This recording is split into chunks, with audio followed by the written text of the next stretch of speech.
Hello and welcome back to Time to Talk Titanic. We are back with the third and final part of our Unanswered Questions series. And I am joined by four, I nearly said three because I can't see one of them, but I know he's there. I'm joined by four amazing co-hosts, beautiful, brilliant, smart, funny, I hope I'm selling them to you. Callum, how are we doing? I'm good, thank you, yeah.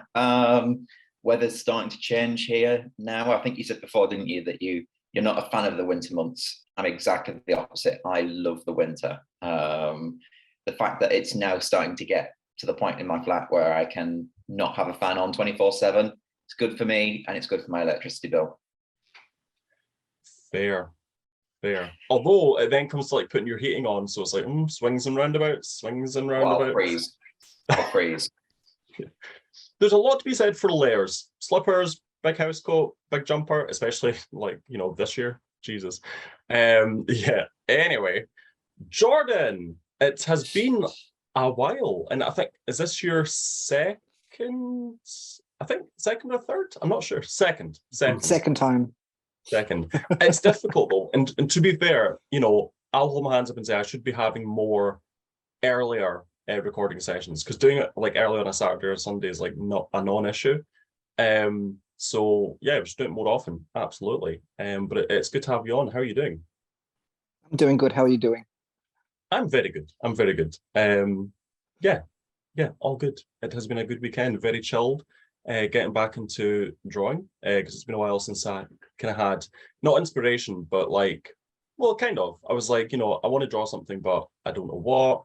Trying to think of like a different take on it, and that's been nice. It's been good to get back into that rhythm again. So yeah. No, that's understandable. Like it comes with anything, especially like you're writing something, you kind of burn yourself out a little bit too quickly, and I can understand that with drawing you kind of lose that inspiration streak, so you take a little break to try and get that inspiration back. Yeah, so it comes with time. And also, and just for a bit of context, so there's a lot of creatives on this episode which we'll get into, and yeah, my last drawing was like a big undertaking, and I think Lady Gaga said it, when like you record an album, you're writing the songs, you're in the studio, then you're promoting it, and then you're touring it, and then when that's all done, it's like you've given birth. It's like you've pushed it out into the world, and now it's like it's separate from you. And you kind of want to just like recuperate a bit and relax, and like, people like liking it or commenting on it or whatever, and you're like, cool. But then you need a little break. You're like, that took quite a while. That was quite a lot. I don't want to just rush into another drawing for the sake of it. I'll wait until the moment's right and that little spark of inspiration comes. But yeah, so that's been good. David, you have joined us again. I'm so Absolutely. happy to see you and Spidey. I like everyone's got their own little like setup, and I just love the fact that Spider-Man is a part of yours. It's great. I can't get rid of it without ripping the paint off my wall. So this decision I made as a young boy has now become permanent until I can find time to paint my room again. I love it. You should like paint over it so like there's quite visibly a Spider-Man there, but it's the same color as the wall. And like, just never mention it. Just never bring up the fact that there's like a camouflage, like Predator Spider-Man there. Might do that, yeah. Stealth suit. Yeah, stealth Spidey. Excellent. What an upgrade. And last, but certainly not least, speaking of stealth suit, Chandler, who you cannot see, he's in driving mode right now. Yes, I'm joining you live from my car today. I phoned in. Very exciting. You've dialed in. How retro. But yeah, how are you doing? I'm grand. Yeah, doing great. Just hopping onto the A702 toward Edinburgh, and then I'm going to be home. So maybe, depending on how long this goes, I'll be able to join you from my desk. We shall see. Brilliant. The comfort and convenience of your home as opposed to on the move. We like it. On the move. Yeah, I was saying Louis might join this episode. We shall see. But I was saying I would not put it past Louis to show up one day in like a hot tub. So just a forewarning. And if he wasn't going to do that, and I've just given him the idea, I apologize in advance. It's my fault. So yeah, thank you all so much for joining today. It's always like great doing these, because as much as, you know, we do it for like the people that watch and comment and interact, like it's just nice for us to do. It's fun. It's an excuse to like. I'm happy to be here. I'm glad. You're giving me Ruth vibes with the fan, but I really enjoy it quite a lot. Yeah, with good care. We love to see it. Yeah, so Will the Zoom call be seated by class? absolutely. Yeah, I love Ruth. Frances Fisher. Have you seen the photo of her at I think it was the premiere for the film, and she's wearing that backless dress and she's like flexing her muscles and she's ripped. Like she's so toned. It's excellent. She strikes me as someone who's secretly ripped for some reason. Underneath all those layers of like, you know, petticoats and corsets and all that, she's like ripped. I'm like, what the hell? That's so random. Arnold, you know. 2.0. Exactly. That'll be where Rose got her right hook from her absolutely beast of a mum. Excellent. I always forget that Rose just fucking punched some poor guy. Like, what the hell? Like he's traumatized, and you're just like, I'm gonna give you a bloody nose now, mister. Very random. Unanswered question number 1. What happened to him? Oh, That's Stewart. Oh, that's a good question. yeah. Did we ever see him again? James Cameron, I think this is a lie, said that he gave all the like actors, you know, didn't matter how, if they were ever seen, he gave them all like real life people that they were playing. So I'd be interested to seek out that guy and be like, who did Jim give you? What was your passenger crew member name? Because I that would be interesting to see if it was true, if he did do that, and then to see, yeah, like, did your crew member survive or not? I'm on the show. Yeah, that would be interesting. It's like that museum that when you go in, they give you a name, and then when you get to the end, you look at the wall or something, and you see like, did your passenger make or not? Which I think is quite interesting and actually very like immersive and emotive kind of thing to do in a museum. Actually, I really appreciate that, because we were talking on the last episode about kind of humanizing the tragedy, because it's lost its humanity, you know. And we were saying, David was on that episode, black and white photos are very impersonal because you've got to sit still, you can't really make facial expressions, and when you do see an old photo, you know, of people making funny faces or just looking normal, like doing normal things, it's quite jarring. And there's not many photos of Titanic passengers who survived or didn't survive that have that kind of vibe in their photo. Yeah. I mean, if there are any pictures of them in color, it's so many years down the line that they're so far removed now from the disaster, because they're Exactly. like, what, 90 something, and it's like, yeah, I was a little girl when I was on the Titanic, and it's like, it's I hard think to. the only survivors that we've probably seen in color is Frank Prentice, Ava Hart. Who else is there? Ruth Blanchard, Becca. One of the Navitral, yeah. Who else was that? One of the Navitral brothers. Who else was there? There's a lot of factors that play into like something like Titanic just losing all of its humanity. Not all of its humanity, but to an extent. You know, if you're making inflatable slides about something, it's kind of lost its humanity a little bit.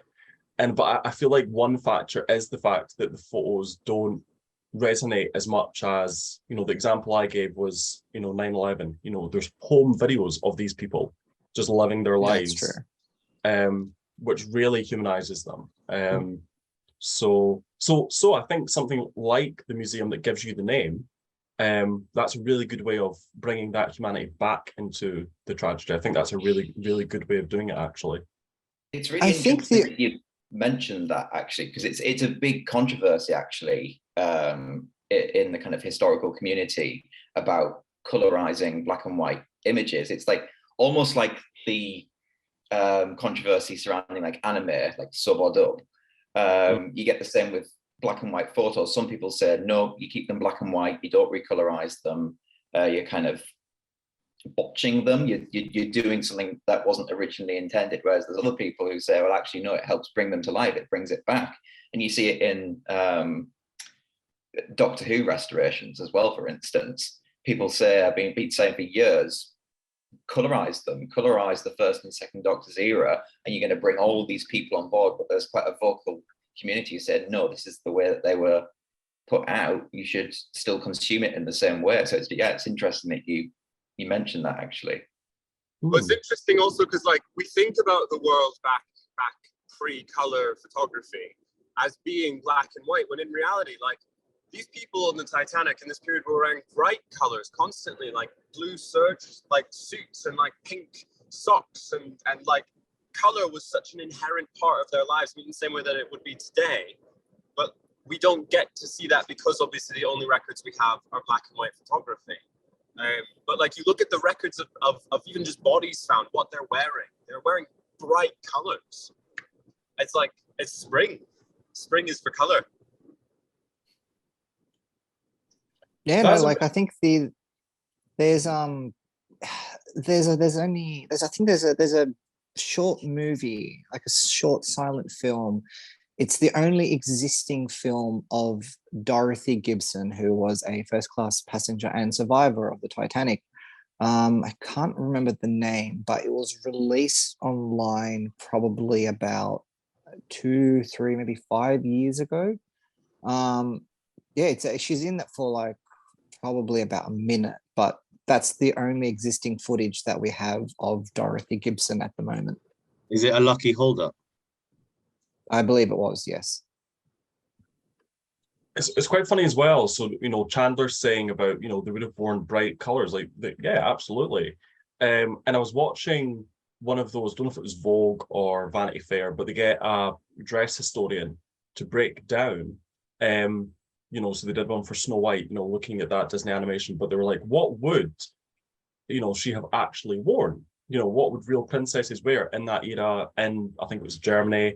And it's so fascinating. And they did one for Rose, and they looked specifically at her boarding suit, and they said, you know, she probably wouldn't have worn this because actually what you wore on boarding day, you're probably going to wear for most of, if not the entire first day, because all your stuff is packed. So you're going to wear something almost for the time, the equivalent of wearing like grey joggies and Uggs on a plane. You know, essentially that's what you were going to wear. You're going to wear something nice, but very comfortable. So it was like, it makes sense for the story to wear stripes because, you know, it's like a prison, you know, like bars, vertical stripes do that. Something very tight fitting. The big hat, it almost makes her look like in like a bow. It's like she's a gift, she's a present, she's a trophy. So it's a perfect, absolutely fucking perfect outfit to put her in. And it's accurate because there is a photo pretty much of the exact same thing from the time.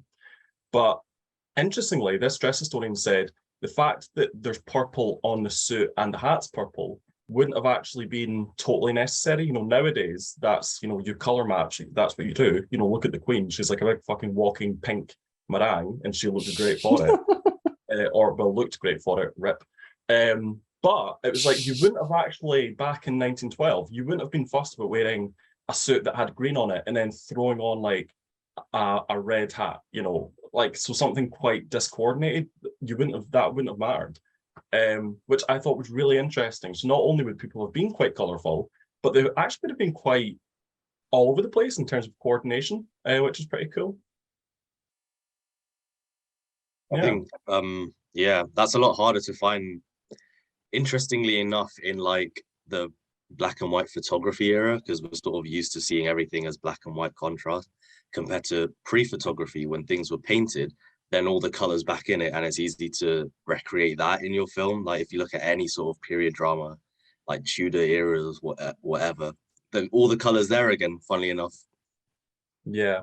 And it's like I have a friend of mine, he is a historian. He has a good collection of I would say dresses and certain dress suits of Lucille Lady Duff Gordon. He actually owns them. Yeah, so he has a very, very vast collection of clothing that he purchased through collectors, and most of her dresses were or her designs, sorry, they were more pretty much like vibrant colors and button up ones or like petticoats. They were just, yeah, it's just everyone back then was wearing colors compared to how it is now, where it's a bit more, I wouldn't say gloomy, but a little bit more grey.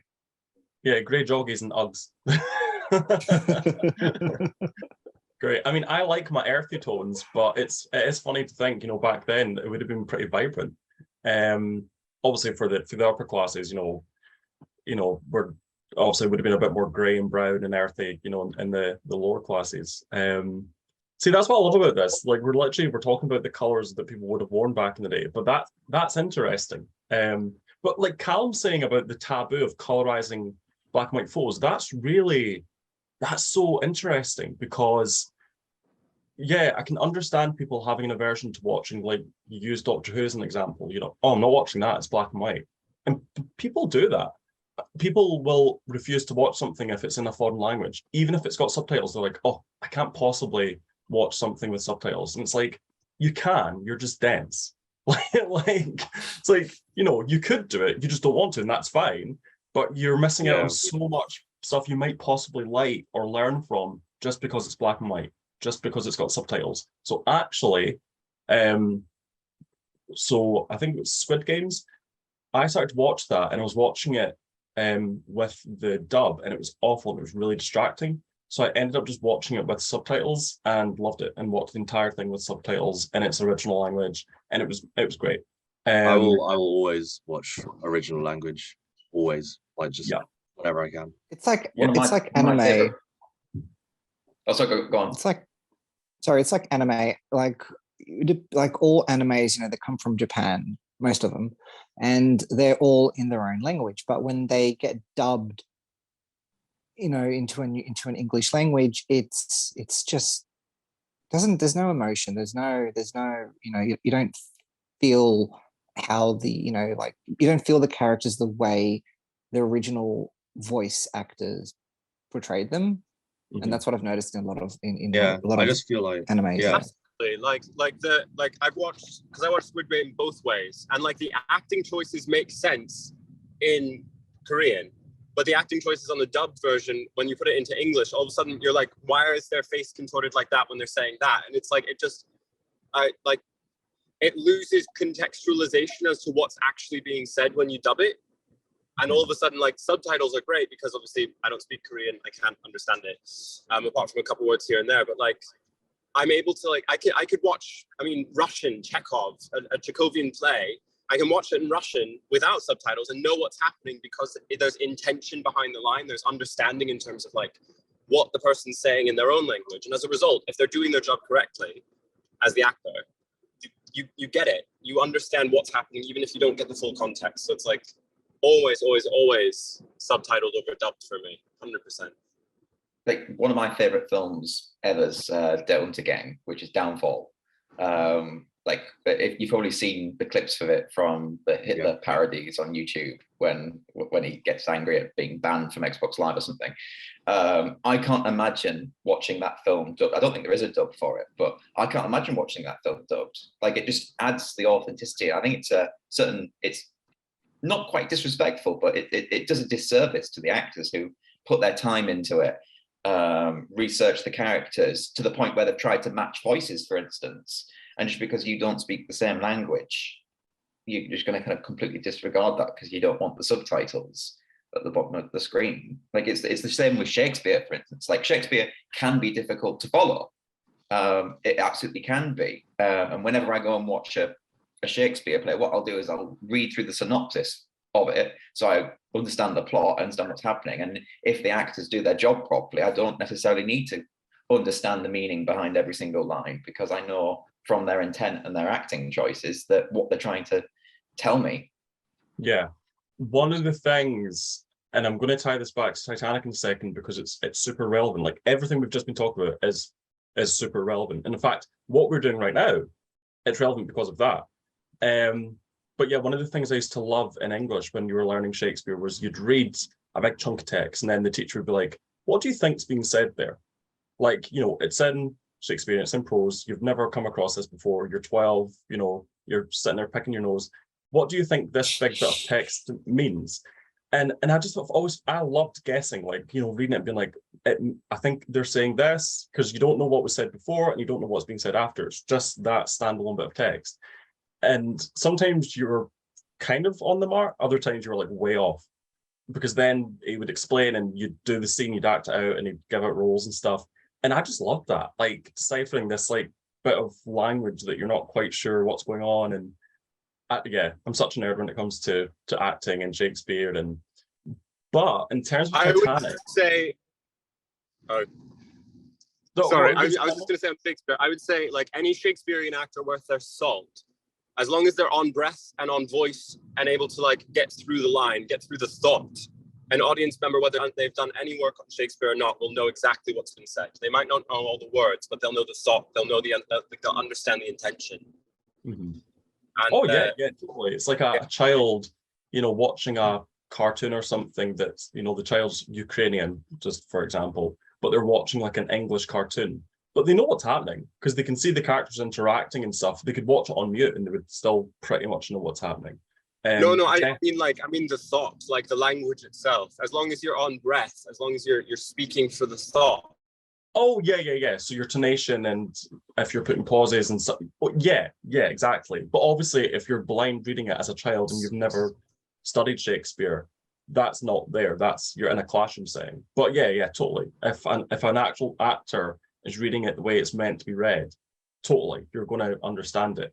And I think all this to say, I think it's worthwhile thinking about how can Titanic be kind of adapted and taught in a way that will bring people that otherwise might not have been interested in it. And I think actually things like what we're doing right now, that's part of it. So, colorizing an old black and white TV show is going to bring in a new audience that might not have watched it before. Dubbing a show for people that like a dub, they're going to watch that because they don't want to read subtitles. So it's like, how can you change or alter something, or the approach to giving out something that's going to bring in people that otherwise might not have been interested? And I think it's really interesting seeing on like Instagram and YouTube, all these different creators that are, whether they kind of know or not, they are teaching about Titanic. They're teaching people things, either inadvertently or not. Us, we just kind of chat and we discuss things, but then people will message me and be like, oh, I had no idea about this, like, loved the episode. So you're drip feeding little bits of knowledge here and there, but you're doing it in a way that's casual, it's modern, it's up to date.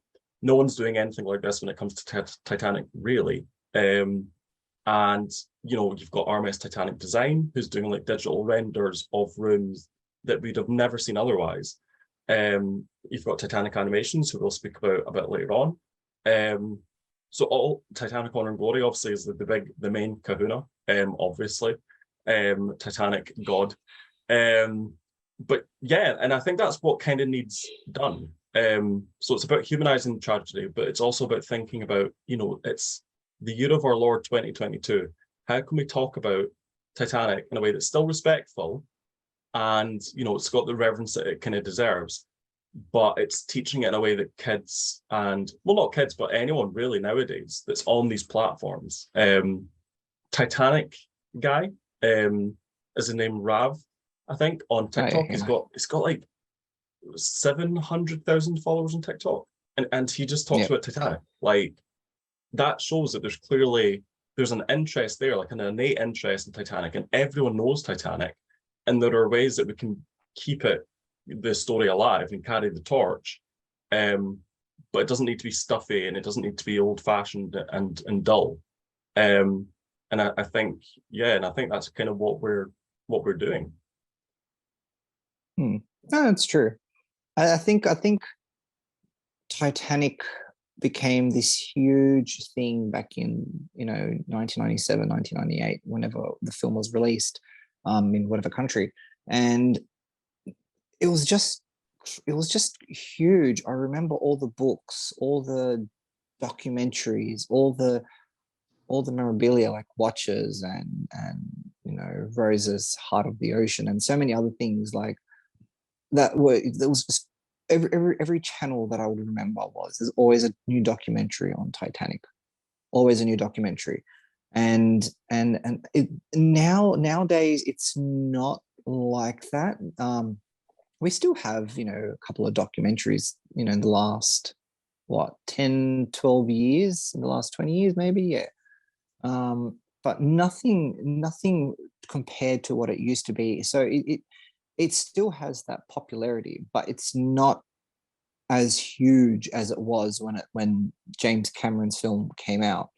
And in a way, it's sad, but it's good to know that there are still people out there who do show interest and who do want to learn about the history and the people who are on board. So it's one of those things where we are lucky that we grew up in that time period where we are familiarized with Titanic story now. Yeah, and there's a lot of shaming goes on, if your introduction to Titanic was the film.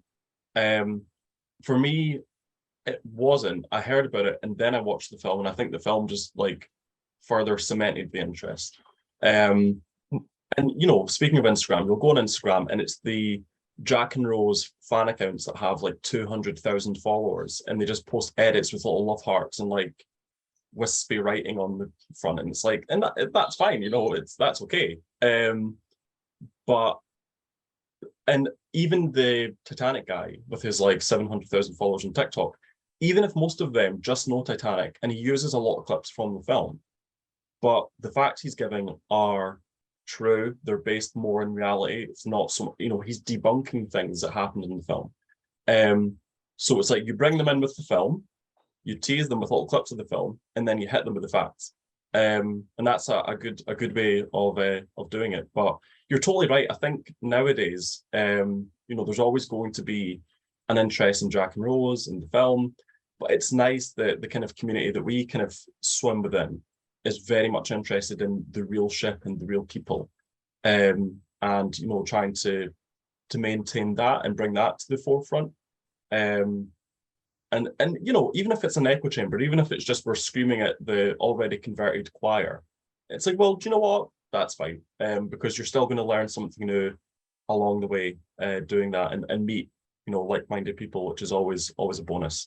But yeah, so in terms of unanswered questions, so David's been on already. Obviously, if you have any other things that you want to like throw in, do it. But I'm really curious to hear from Callum, Jordan, and Chandler. Coming into this, is there anything about the Titanic, the story, that you just wish you had the answer to? You're just, I wish I could go back in time, land at that specific place at that specific time, and see it and go, that's it, okay, and then come back. Like, is there anything that you just wish you had the answer to when it comes to the story? I think it's more so seeing the actions of passengers who were undocumented, like the Goodwins, the other steerage families who we have no accounts of. Who else is there? Like, the Sage families, the final moments of the Allisons or Anne Isham, Elizabeth Ann Isham. I think I've got her name right or wrong, but she was the one who there was a myth about her about having a Great Dane on board. I think it was a Great Dane. She had a dog on board, and the officer wouldn't allow her into the boat, and yeah, but that was debunked. That was debunked. But it's just certain actions of people's behaviors and their movements is what interests me. And also, I think I mentioned to you, there is now a big, discussion about, boat 6 and boat 8, which one got lowered first. And the current time for boat 6 being lowered is 1:10. But there are other historians now who are looking deeper into it and who are saying it got lowered around 12:55, which is a bit of a 15-minute difference. But if you read Lightoller's account, he basically says he was working on boat 6, 3/4 of an hour, so around 12:45. So it would kind of be like, was he loading the boat at that time, or was he swinging out the boat at that time? But then another question that I have is, why would he wait 25 minutes to lower that boat? So that's one of those things I'm just like, I'm curious to see. Yeah, so for you, it's very much the people, it's not like, oh, what angle was the ship when she broke, or, did the funnel fall this way or that way? It's like, what were these people doing? What kind of decisions did they make and what actions did they take, if any? One thing that's always kind of interested me along that vein is this idea of learned helplessness. And we learned about it in psychology when we were doing like child psychology, but obviously it affects adults as well, like any age. If you've just grown up being subservient and taking directions and orders from others, and you have no agency, then that's also going to happen in an emergency situation. You're just going to wait to be told what to do. And you'll probably know, Jordan, because you're very much the people and all that you're my go-to when it comes to names and faces. But there was a survivor who said that when he was leaving third class, there were a lot of people just sitting around with like their suitcases. Like, they weren't going up the stairs, they were sitting and waiting. And he was very much like, I'm getting out of Dodge. And these people were like, oh, we'll just wait. And he never saw any of those people again. And that's like a perfect example of, oh, I can't possibly take my own life into my own hands on this one occasion. Like, I've never done that before. Like, and it's really sad. And I wouldn't want to go back and witness that, because that's horrific. But I think I'd want an answer of like, was that a factor? Because obviously people say things, he might have been talking out his ass. Like, he might have just said that because it's a visual and it went in a newspaper. But I would be interested to see, did third class take their own life into their own hands and really make a try for it? Or, were there people that just kind of sadly waited around and didn't do that? That is something that I can answer for you. So August Wennerstrom, he was in the third class smoking room. This was probably between 1:30, 2 a.m., somewhere in between that time period. He came across a fellow Swede in the third class smoking room, and he basically asked, if you're going to make a try for it. And the Swede said to him, one of the passengers, I can't remember what he said, but he said something along the lines of that he was too old to fight the Atlantic, so he was going to stay where he was. There was a woman playing a piano with a child on her lap. What else was there? There were a lot of steerage passengers who basically most of them just waited. As previous films have portrayed, they always show them locked behind gates. There weren't any of those gates. They were mostly just waiting on the aft well deck and poop deck. And as you said, there were some people who did actually try for it during the after 1 a.m. time period. There were like Olaf Abelsurf. He was another third class passenger. He was Norwegian. He saw people climbing onto those baggage cranes on the world deck and just swinging over and jumping over to the second class promenade on B deck. And a lot of people, a lot of steerage passengers were taking their own life into their own hands. And who else was there? There was another passenger, Daniel Buckley, for example. He managed to sneak up onto the boat deck, and he was put into one of the lifeboats. He snuck into one of the lifeboats. He had a shawl wrapped around his head, given to him by a passenger in the boat. And it's interesting to see that, because a lot of people did take their life into their own hands, because just before the final plunge happened, Colonel Gracie, he described seeing a mass of humanity suddenly coming out onto the deck from the first class entrance, and those people came from below. So there is a high possibility that there were a number of people when, just before 2 a.m. when the order was given for everyone to go up on deck, these people found their way through the ship. And my assumption is they went through the doors on C deck. They went through the second class enclosed promenade on C deck. There are 2 doors leading into the first class section of the ship. They'll go through those doors, through the aft grand staircase, down, forward, or up, and they would have all came out onto the boat deck. And that's where I kind of think that James Cameron's depiction of the grand staircase flooding is accurate, because there would have been people still in that staircase. I agree with you 100% there, because it's like, I mean, in James Cameron's depiction, you look at what those people are wearing, they're not first-class passengers. Those stunt people, I suppose, the stunt performers. But it is interesting, because it's like, I think we can sit and talk about the third class in terms of like whether or not they should go beyond a gate that says no passage second class only, no passage first class only, because there is, I mean,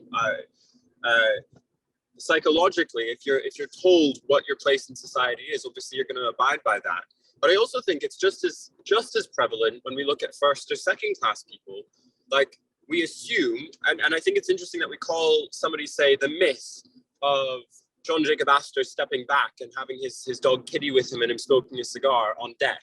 Like, it's the exact same mentality of, I'm going to wait until there's something to be done. But we attribute heroism, or we attribute stoicism with it rather than helplessness. And in reality, they're all in the exact same position. It's just how society viewed a different class in terms of what they were meant to do that gives us, like, makes us think whether somebody is taking action into their own hands or choosing not to. Because Olaf Abelsurf, he actually said, because there were either crewmen or stewards guarding the I think they were like low waist high gates at the aft end of, like, that's the stairs leading up from the well deck up to the second class promenade. There were stewards there on either side, standing there. And and Olaf said that the stewards told everyone to be quiet, so because that there was a ship coming, and people, were given the false impression that help was on the way and that, they were all going to be okay. But in reality, like, these stewards didn't know what to do with these people, because, the instructions back then, like, giving the word of mouth, it was all word of mouth. And pretty much, in my opinion, I think the third class passengers were just forgotten. Yeah. I mean, and that's such a good point. The whole, there was, I always forget his name, but he was on the docking bridge and he saw a lifeboat, and he basically phoned the bridge and was Quartermaster Row. He was like, "Oh, governor," he's like, "Someone stole a boat. Someone's away for a joyride on a boat." And they were like, "No, we're lowering the boats, my friend. We're getting passengers off." And it's like, interject? What? I'm sorry, but this is me being OCD here. I'm sorry. Basically, don't hate me. So basically what happened was, Quartermaster Row, he was on the aft docking bridge, and then he saw the lifeboat in the water, boat number 7, on the, like, rowing along the starboard side. He saw it because from the detonation of the rocket. And he called up the bridge. Boxall picked up the phone, and he asked who he was. He said it was Quartermaster Row. And then that's when Boxall basically said to him that, what was going on, we need the rockets, come up. And at that time, the steerage passengers were still starting to congregate onto the well deck and in the third class public rooms. And there were still people down below, because the stewards were trying to get all 700 people, like, up. Yeah. Sorry, I had to interject there. No, Ro, that was the name. So just the fact that obviously there was no way to, because in the film, and most of the films actually, you see all the senior officers, Esme, Andrews, and Captain Smith come together, blueprints out, talking about the sinking, and that never happened. There wasn't this kind of assembling of the team. That it didn't happen. So then obviously people like Ro find out because they see a lifeboat in the water, and out of kind of like, what's going on exactly, like, should I be worried? Which is a horrible position to be in, because okay, he was on the docking bridge, but let's say you're somewhere that's a more customer facing role. Let's say you're like thrust amongst all these third class people that are asking you what's going on, and you don't even know what's going on. But the White Star were known for treating their passengers, especially third class, really, really, really well, because that's like the bread and butter of their business. So you want to answer them, you wish you could, but you yourself don't actually know, and most likely all of them and you end up dying as a result. And it's sad. So the portrayal of like the stewards almost enjoying keeping the passengers behind gates, which the gates, obviously that's not a thing. There weren't gates holding people back.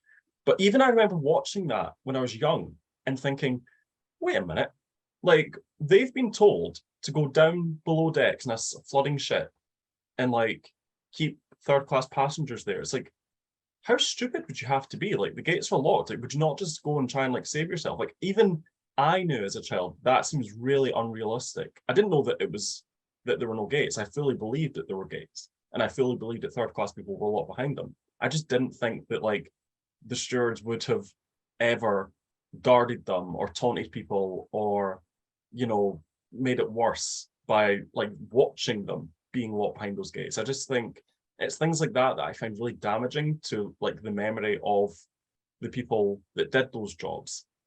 Exactly. And like Steward John Hart, who was a third class steward, he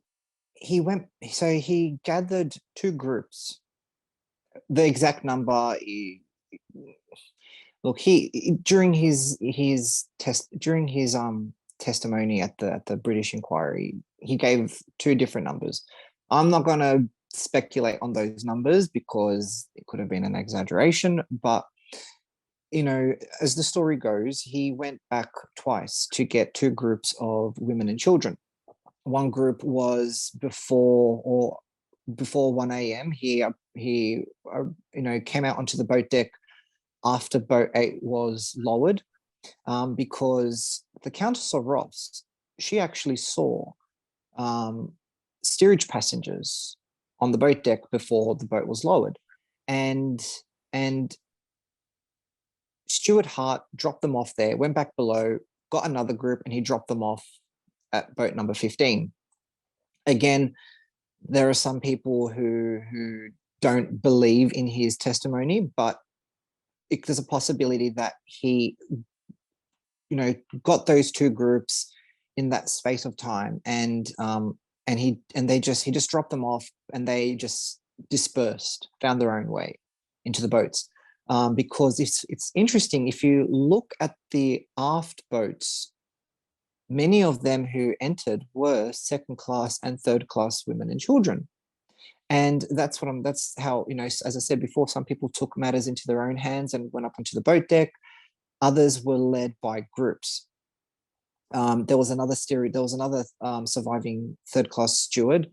He was leading people up the crew staircase that would take them up to the first class dining saloon and tell them to go up through there, and they'll make their way forward. So the stewards in third class were not holding them back. They were just, many didn't know what to do, and others were just trying to help them, and that's why a lot of the third class stewards, if they had survived, we would have gotten a more detailed account of what was going on. But with the limited number of people who survived and most of the crew dying, we only can go off based on the information given to us by those who survived. Yeah, I think just to kind of tie a bow on all that, the video essay I did that was kind of drawing parallels between the COVID pandemic and Titanic. You know, drawing parallels between the key workers of today and, you know, the stokers, the lower classes on Titanic, and, you know, that little microcosm of society. Doing the research for that video essay, it just became more and more apparent how disorganized the evacuation of the third class people on Titanic were, and how in many cases there wasn't an evacuation. They were kind of not forgotten, you know, obviously they were aware that they had all these third class people on the ship, but it's just like the time, you know, their estimation for the sinking of the ship was like an hour or two. So it's like, that's insane. So potentially, if you're in the know, you think that the ship you're on is going to sink in an hour, and it's like, what are you meant to do? So yeah, I think it's just really worth, and I do see it a lot more. I do see people on like the Facebook groups and stuff talking about, you know, so they'll ask a question, but they'll start it with, so I know that there were no gates locking third class people. And it's like, good, okay. It's like, at least that's one myth that's kind of been debunked, and that's out there, it's circulating, it's in the community. And that's because people like us and other people have been vocal about the fact that there were no gates doing that. But I think something else is, so it's like, okay, tech, we've done that, but we just also need to clarify it was just such a chaotic and disorganized evacuation, but not out of malicious reasons. You know, there's no malintent. It just, that's how it was. Whereas now you go on a cruise ship, and the first thing you do before the ship even moves is you find out where all the life belts are, where your station is. You meet the crew member that will be your kind of go-to, and you'll be with them when if something happens. And it's because the Titanic thing was a shit show. So yeah, I think that's just really important to remember and to kind of get out there. Yeah, what a chat. Yeah. And we just tied a bow on that as big as Rose's, the one on Rose's hat. So I like that. So Callum, what unanswered question do you have? So one of the things that obviously has become a lot more popular in recent years is just how much did passengers see of the breakup, for instance. And some people are doing some really good work now at kind of recolorizing things. You've done some yourself as well, kind of recolorizing the ship, making it appear as it would have done on that night. How much would you see in the silhouette along the sky? And there's some really good work there. One of the things I would love to have kind of answered, I suppose, is just how much did the Californian see of it? That's one thing that obviously we've got some accounts, but I kind of take the Californian testimony with a pinch of salt, because there's so many kind of vested interests, I think, in protecting themselves. I'd love to have known just how much did they actually see of the sinking. Yes, Jordan. Sorry to say. Okay. The Californian, like during the sinking, Second Officer Stone, he came up onto the upper bridge around midnight or 10 past 12, which would have been 12:22 Titanic time. There was a 12-minute difference between both ships. They were pretty much keeping an eye, well, he was pretty much keeping an eye on the ship, or the mystery ship on the horizon, especially when Apprentice Officer Gibson arrived about 10 minutes after, or about 5 minutes after. It's really interesting because they saw a ship on the horizon. They saw the ship firing rockets. And then around 2:05 a.m. Californian time, which, you know, if you 12-minute difference between Titanic and Californian, they saw the ship's lights disappear. And there was a remark that Gibson said at some point saying, it looks like she has her big side out of the water. And this was before the plunge even happened. And the moment the lights went out on the mystery ship at 2:05, add those 12 minutes in, 2:17, Titanic's lights went out and the breakup happened. So they did see the ship sinking, but they were not paying 100% attention to it. Only, you wouldn't be spending, 2 hours, like we'll say 2 hours, but, a certain amount of time watching that ship, but they were definitely watching that ship go down. Yeah. And it's funny, like that's such a, the fact that Callum brings up the Californian, that's such an unanswered question. And there are people, it's really interesting. There are people that are such ardent defenders, like to the point of like viciousness. They're like, it was not the Californian. And they're like, it's like, how are you so certain though? Like either way, because actually the inquiry into it said that they were, guilty or, they showed negligence. So actually, in an official sense, it was them. A ruling kind of determined that. So these people that get their like panties in a bunch over it, it's like, what evidence do you have that really supports what you're saying?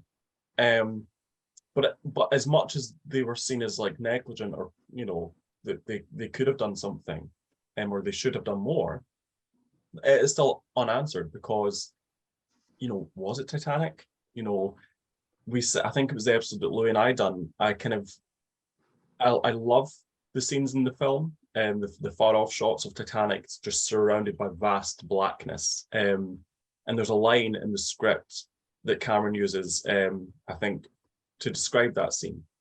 And he says that the sense of abandonment and isolation is overwhelming. And I just love it. Mm. But then actually, in reality, the ocean was the kind of the highway of today. It was, nowadays you've got like big 8-wheel lorries, delivering goods. Back then it was all these ships, So actually, there were quite a lot of ships in the area. So, okay, Californian could have been watching another ship and the lights going out, it might have just went out of view, it might have turned. These are all arguments that are given in defense of them. But then, kind of like Jordan's saying, it's all a bit too coincidental. It's a bit too...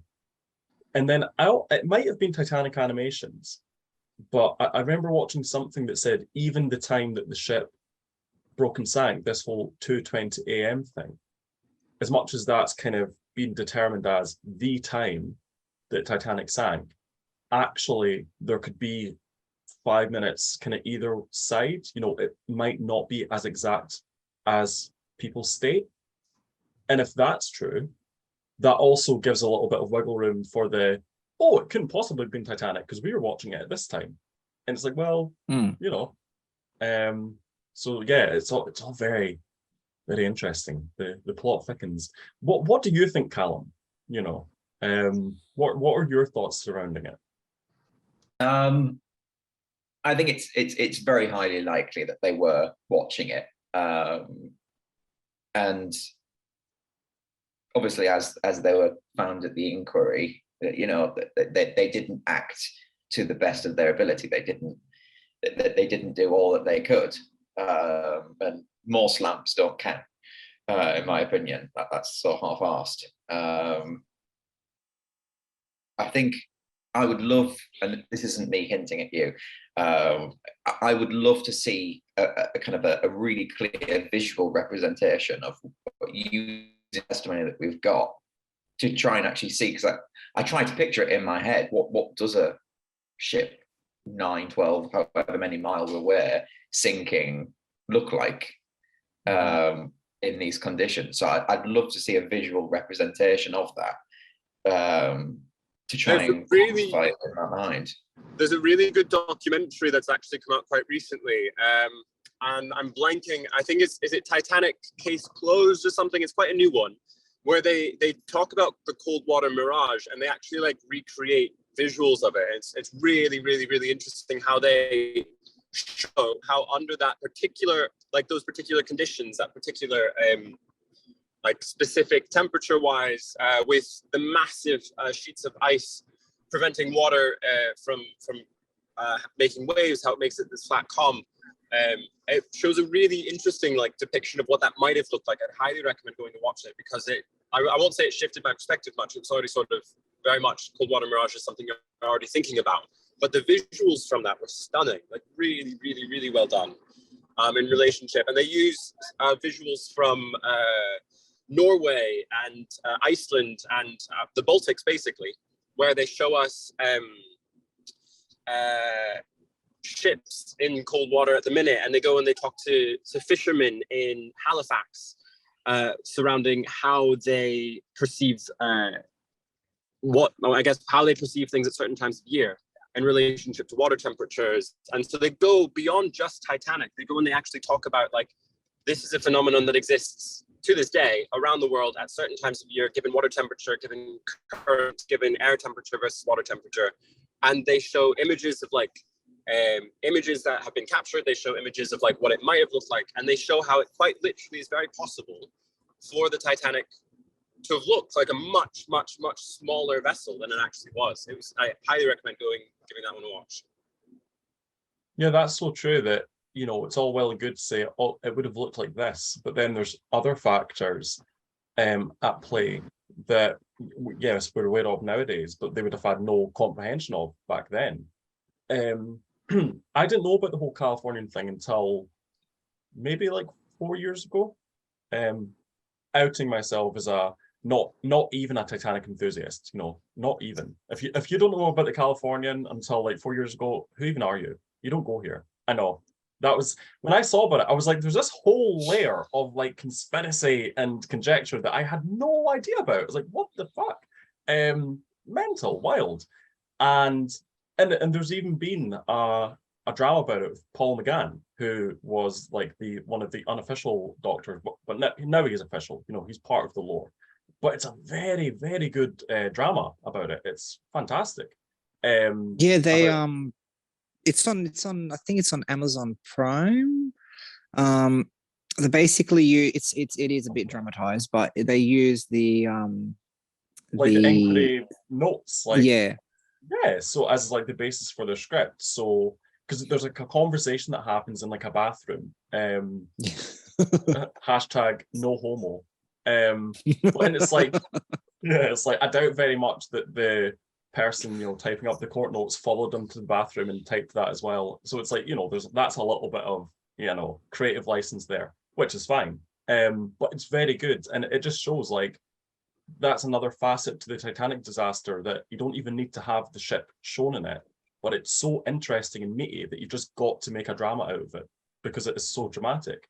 But before I knew about that, in 2015, I was on a cruise and I loved it. It was amazing. Really want to do another one.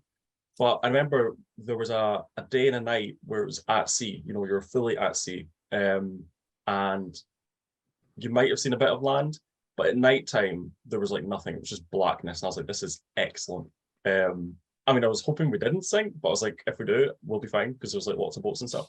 But just knowing you were just completely, you know, like in the film, you're just surrounded by nothingness. I was like, this is great. But went out on the balcony because my ex, he smoked, so he was having a cigarette and I was just sitting chilling, living my best life. And we saw this tiny little light, and I can remember vividly both of us debating, like, and I should have brought my glasses, didn't have them because I've not actually got great vision. But he had his glasses on, so he was like, I can tell you as the only person with working eyes right now that is a ship. And I was like, is it though? I was like, it could be like some kind of light, maybe not a lighthouse, because it was like a static light, and I think lighthouses rotate or they do something. But yeah, we were debating like what it was.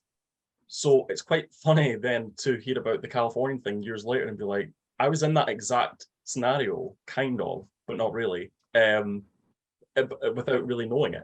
And it literally just looked like a tiny, it was maybe like you could make it like two different little things. And that's me with like impaired vision. And my partner with glasses on was like, I can make it a bit more detail, but what you're describing is pretty much what's there. And it was so vague and non-distinct, and it was probably about like 7 miles away or something. Yeah, it's just fascinating. I do feel for them, because I'm sure if they knew for a fact that it was the Titanic sinking, they'd have wanted to do something. But then there's also that self-preservation thing of, you know, someone that went in the water that was on Titanic punched someone in the face, I'm sure, because the guy was like dragging him down. I've heard that. Jordan's like, there's a name for it. There's a name. And you would, self-preservation. It's like, it's me or them. And if the Californians, like, that is the Titanic, and the buggers have hit an iceberg and they're sinking, do we really want to be next? It's callous. It's very cold. But I get it. I don't agree with it, but I get it. Yeah, not great. I think that was either Colonel Gracie. Mhm. No. That was He did a rose. He did a rose and gave a strong right hook to some poor bastard in the water. Also, no, that was Olaf Abelseth. was it? He was just doing all that night. He was like, I'm going to survive, and I'm going to make sure that I did everything. I'm going to write a tell-all. This is going to be some hell of an account. Yeah. But wild. If you've never been on a cruise, or been on like a boat or a ship overnight, I highly recommend it because it's just great. It's super cool. I really want to. I've never gone on a cruise or anything like that. I'd love You to. should. And I want to do the Queen Mary before she retires. Oh, that would be so good. I would be heartbroken if she gets retired before I have the opportunity to go on her. Yeah. see if someone like hopped into the conversation just at that. I really want the chance to get on her before she. It's like, are we talking about like a 90-year-old escort? Like, what are we talking about right now? See, I went on the Voyager of the Seas back in 2019. It was a 12-day cruise between Sydney from Australia to New Zealand. And I did the same thing that you guys, that you and like Arron and your ex-partner did. I was always out on deck late at night, and it was pitch black, and I got photos of how dark it was. And I remember with a few of my buddies and I, we were just drinking up on one of the top decks, and as you do, and I did see quite a few times during that trip a light on the horizon. And then I would then go into full Titanic mode and start telling them all about the Californian and whatnot. And it was just interesting because it's like, it makes you wonder, like, that tiny little light is a ship in the middle of the ocean. It's a ship. And it makes you wonder, like, what did those people see? And a lot of people, had rough estimates. It was some people said it was so close you could see, the portholes on her. Others said that it was like 5 miles away or 10 miles away or this or that. And it's just like, it all depends on perspective. That's what I find interesting. Vauxhall gave that BBC interview in the 60s where, he's like, I could make out people walking on our decks, and it's like, could you fuck? Like that's such a lie. Well, not a lie, false memory. I'm not saying he's lying, because what's he got to gain? He was like an old man, and he's doing a wee BBC interview, and at that kind of time, like the 60s, like Titanic had kind of, no one was that interested in it really at that point. It wasn't really going to make a bit of a resurgence until it was like discovered, a good 20 years later. But yeah, he's like adamant that he was like, I could make out our portholes, I could see people walking around. It's like, could you also see if they had fillings in their teeth? Like, I could hear what they were saying. Like, were you on them? Like, what are you talking about? The Titanic? Like, yeah, you were looking at, maybe it was like dementia creeping out, and he's like, yeah, I could see the Titanic. It's like, you were on the Titanic. You really think this is you, Grandma? Another interesting thing that I would like to know was that D-deck gangway door actually opened? Yes. Because Titanic Animations and because I think I told you, I was like, because somebody said that the gangway door was opened, and then I was like, all right, I'm going to be petty and I'm going to test this out. And so since Philip is doing, 3D and like has 3D models and whatnot, he's animating them. So if we have boat 6 lowered at 1:10 a.m. it takes about 2 minutes, 2 to 3 minutes for the boat to reach 10 feet. And the boat 6 was caught up at sea deck, which is about 15 feet. So probably around 6 minutes for it to reach 15 feet. Because boat 6 and boat 8 were both in the vicinity of those doors. Boat 6 literally dropped in front of that door. That door was not opened by anyone who was in that boat. Like, no one mentioned that boat being, no one in that boat mentioned that seeing that door opened. And by the time they reached, with Pushin climbing down the falls, which takes about 60 seconds average for a person to climb 15 feet. That's how OCD I am. That boat that whole thing usually takes about 5 minutes or so for a boat to reach the water. It took around 11 to 12 minutes for us to have boat 6 completely lowered in the water. And by the time they cut the falls, which takes about 5 seconds per fall, depending on how sharp the knife is, it would have taken them some time to, take out the oars and lock them into the oar locks and start rowing. That's about another 5 or so minutes. So that's what I found interesting. No one in boat 6 mentions seeing that door opened. My Titanic Animation's theory, and I believe it. He believes that they did go down.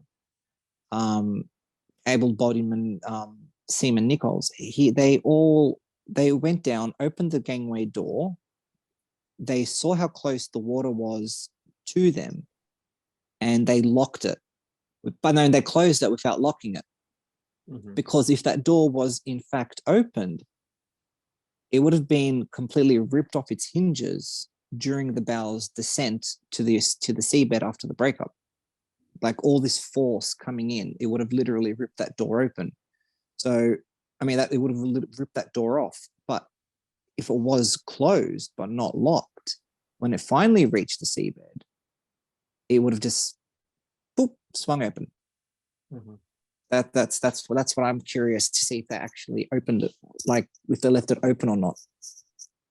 Yeah, because with the drawing I did of that scene, I leaned into the artistic license, so I had it wide open, letting in a bit of sea breeze, and there's a wee lifeboat chilling, just looking at it. And obviously that was, I'm like, I know that didn't happen, because people would have been like, there was a fucking door open. Did you see that? And we'd know about it. But yeah, it's an interesting one. And actually, the book I've got by Paul J. Quinn, who's one of my favorite Titanic artists. Same. Titanic at 2. It's either in Titanic at 2 or it's in Dusk Till Dawn. But there's a painting where Lifeboat 6 is kind of rowing right alongside the hull, and the little caption underneath says that they're is it Lifeboat 4? Yeah, and regard Lifeboat, and they're looking for an open door, but the implication is obviously that it was open, but it's now sank. So by the time that because it's at the boat, they went around the ship. So the implication there is, by the time that lifeboat has gotten to that side, the door's disappeared. So they're searching for this open door, and it's like, it's gone under. But actually, yeah, what you're saying is probably more likely that they were sent down. They did open it because, well, they were told to, but they've seen that probably wasn't a good idea, and they've closed it. Yeah, very, and it's a very kind of provocative painting, because I think as well, it states that the people in that lifeboat, because they were so near the hull, because they were searching for this door and it's pretty dark, they could actually hear china and plates and cutlery falling inside and kind of moving around. So also there's an implication that was almost like in the dining room scenes in the James Cameron film, the sound of crockery kind of hitting each other as it's in the water. That's the kind of sound that they were hearing, inside the ship. And which, yeah, very cool imagery there. Because when was it? Around after boat 2 was lowered on the port side with Officer Boxall in it, they rowed about 100 feet out, and then Captain Smith, that famous deleted scene that we all know and love, he called out to the lifeboats, come back to the ship, or go to the gangways. And no, he said go to the starboard side. I think he did. And boat 2 rowed towards the starboard side. They rowed round the stern to the starboard side. But what I find interesting is that Boxall never mentions in his earlier accounts that they saw the gangway door opened, which is the gangway door on, I think it was on E deck, where the second class like the second class entrance, like the boarding entrance is. He never mentioned seeing that until his, I think, the 1960 or 1958 interview, the BBC. He mentions it somewhere, but what I find interesting is that did they open the aft gangway doors and not the forward ones? So that's what I'm actually really kind of curious to see. Okay, yeah, because in that very famous painting by Ken Marshall of the the stern sticking out the water, and there's only 2 funnels visible. There's a door wide open there, and you can see it almost looks like a red carpet or red linoleum inside. So yeah, again, there's the implication there that there's just all these doors all over the ship that are just like wide open.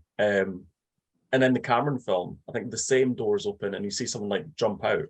Yeah. In fact, there's the scene of Fabrizio and a group of men opening one of the doors and the steward saying, "This is not an exit." And it's like, well, yeah, of course it's not a fucking exit. It's like, you're gonna jump into the ocean. Like, so yeah, it's like, was there one door open? Were there multiple doors open? What one was opened? Were they sent down to open one, but they decided actually that's not a great idea, let's try another? Yeah, very interesting. And there's also debate over, would that have really severely impacted the sinking, having one of these huge doors open? And I could be wrong, but I think the general consensus is not really. Because by the time the water inside has gotten to a certain point, it's almost level with the external kind of water. So, even if there's water starting to come in through this open door, it's not going to be long until the water has risen up the grand staircase and kind of meets with it. So it's not like it's flooding a room that was an hour away from being flooded before. Like it would have flooded a room that was pretty much close to naturally getting flooded anyway. So I don't think having one of those doors open really would have had a huge effect.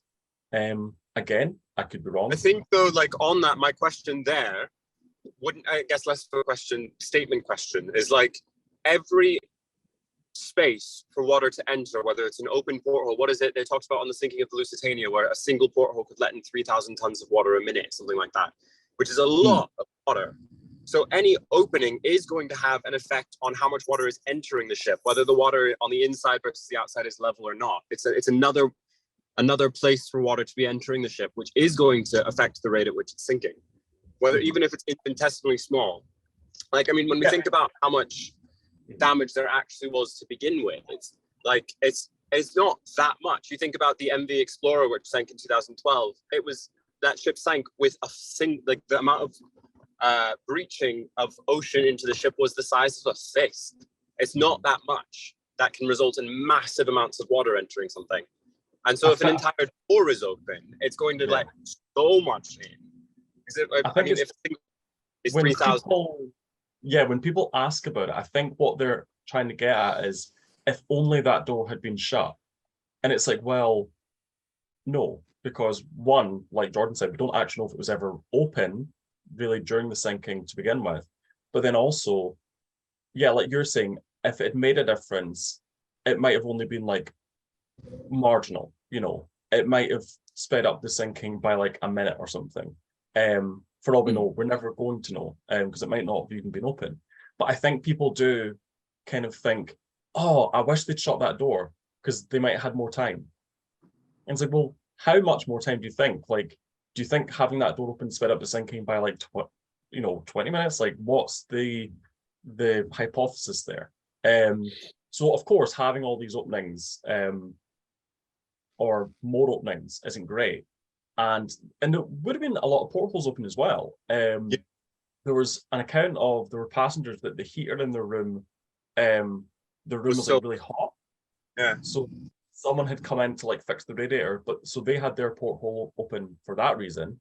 I know myself, even in winter, I never sleep without a window open. I've always got a window open. I like a cold bed. So I know that if I had been on the ship, my porthole would have been open. And if doors are being locked behind people to prevent looting, then these people aren't going in to then close their window. So yeah. Because don't forget, the ship was still had that really strong smell of fresh paint. Yes. And you know, that's why they always had flowers. That's why who was it? David Blair's sister, I think she said there was like like who was the original second officer on the Titanic. He said that there was or his sister said, or he said, I can't remember, but there was like an army of flowers on the ship. So that was there to mask that smell, and that smell would have been so strong that the passengers would have opened their windows, their portholes to you know, allow the fresh air to kind of remove that smell. I think it's Honesty of Glass mentioned that either the day before or the day of departure, there was like a last minute delivery of flowers that they'd like got because of that. Which is just, so interesting to think that, because they were still working on the ship during the voyage, you know, there were rooms that couldn't have possibly inhabited. So, and I think there's a Channel 5 documentary, and they used a lot of footage from Titanic Honor Glory's real time. A few years old now, but there was a bit of a debate in the comments, someone saying they should have closed all of these portholes. And it's like, well, how many is that? That's who are you going to give that job to? You know, what poor sucker is going to have to go around this entire ship and close every single window and door? And then it's like, and even let's say they did that, how much of a difference is that going to make? I'm sure there would be a way to work it out. You know, someone would be able to do that. And I guess it would be interesting to see. But again, there still wouldn't have been any way to have like saved more lives, because the lifeboats that they had, I mean, they didn't even know really how to effectively get the collapsibles down off the roof. So, you know, even if they had more time, there was still a sense of kind of a lack of organization or training. And also people just hesitant to get in the boats at all. You know, a large part of why these lifeboats were sent away was because it's like, we can't just wait forever. You know, we've got other boats that we need to go and tend to. And if people don't want to get on, you know, I suppose it got to the point where people were getting like thrown on. But before then, it's like, so all these kind of things that people say, oh, this would have helped save more lives. It's like, well, actually, it's much more nuanced than that. It's a bit more grey. Because it took like about an hour and 25 minutes just to launch 18 boats, realistically. Because it took about an hour for from the collision to lifeboat number 7 to be lowered, the first boat. So there was a big gap there. So actually, it's like you could have more time, but what would they have done with it? You know? Yeah. Who can say? I'd be drinking. You've been drinking. It'd be really bad if I came onto this at like, you know, whatever time. I think it was like just after 12 when we started, and I had like already had a gin. That would be bad. It's just coffee. I did a podcast with Loretta, who does the Ti-tonic pod, and it was daytime for me, so I was having a coffee. No, actually, I think it was the other way around. It was evening for me, so I was having a gin, but then she was like, I don't want to be the only one not drinking. So she had a coffee, but she put like whiskey in it. And I was like, that's excellent. That's so good. I was like, straight away, I was like, we're going to be friends. We're definitely going to be friends. Yeah. So Chandler, I know we can't see you, but we know you're there. You're in the ether. Here, I'm just into Edinburgh. I'm about to drive down past George Street onto York's Queen Street, and then I'll be home. I'm literally going to be home in like 7 minutes, it says, which is super exciting. Okay, well then, I was just going to say, yeah, absolutely, say what you're going to say, but then I was like, we can wait if you want until you're like in and set up before you kind of go into your thing. Or if you want to just... I'm happy to wait till I'm almost there. I feel like we're going to keep chatting anyway. I've got something that's come up in my mind based on what we've been talking about, though, not anything in terms of my unanswered questions, but it's interesting because like listening to people tell stories about their experiences, there's always with with every story, there's going to be some degree of a shifting or changing of memory. But I'm also completely inclined when I listen to a friend tell a story to believe them, because in your memory, if you've attributed something to a specific experience, or you've remembered it in a certain way, there's a reason that your memory has put it into your mind in that perspective. So I'm always like, I find it really interesting when we sit here and say, oh, well, so-and-so must be lying because we know X, Y, Z. When in reality, I think that there's got to be some way to like allow all possible realities to exist in terms of like the nuances of experience. Like where you are on a ship in terms of what you're looking at is going to be different. So your memory is gonna be different to somebody else's memory, even if they're a few feet away from you, even if they're like sat next to you. Like what you remember from a dinner, say, Arron, you and I, if we went to dinner, what you'd remember is going to be completely different to what I'm going to remember. And like neither memory is untrue. They're just different variations upon the same theme. So I don't know. I always find it like when we sit and talk about why is such and such coming up in the 60s and only in the 60s. Well, maybe, I mean, call me a conspiracy theorist, but I do think there's probably certain levels of things that the White Star would have very easily been like, don't talk about this in the hearing. Don't talk about this in the hearing. Don't talk about this in the hearing. Like there's still a business at the end of the day in a period of immense capitalistic competition. So I think that a period of greater distance where you're actually able to start talking about things that you might remember, or that you might be able to talk about more so. Although I don't know, conspiracy me coming into play. I think the Titanic community is both good at listening to all variations of an account and taking things from it and coming to a conclusion, and bad. So both examples being the breakups. So you've got someone saying, I saw it break past the aft mast. So basically, I saw the tip of the stern fall off. Okay. I saw it break right in the middle. Okay. I saw it break at the fourth funnel. Oh, okay. I saw it break into a V and saw the bow rise out of the water. Okay. And so you take from that, you know, you've got James Cameron, who's like, I'm going to have it break here. Okay. And then you've got the film that it just fucking explodes, which I love. I'm like, great. And that's like, fine. You do you, boo. You have your big, you know, Michael Bay explosion. Great. But then so we've taken all these different things and people say it broke in different places. But now in 2022, we're like, well, actually, it kind of did. We now know pretty strongly that it broke here, but then there were these towers. So actually, someone who's got their eye trained and adjusted to a certain area, and in the chaos sees it break here, they're not wrong, actually. They saw this part of the tower potentially. And this person saw this, and then the person that thought that the stern broke off on its own, okay, he was positioned, he was kind of watching it from the back, so we can't really blame him. Maybe he couldn't really see beyond the mast. So I think we're good at that.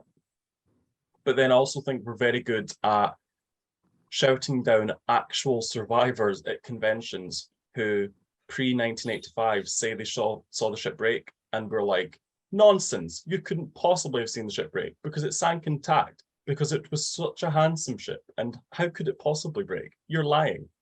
So it's like, we're really good at listening to all accounts, and then we're also really good at just fucking believing what we want to believe until definitively proven otherwise.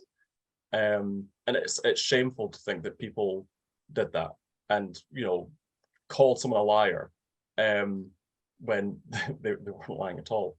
and I'd have loved to have seen the looks on their faces when the ship was found in two pieces. I'd have absolutely loved to have seen that.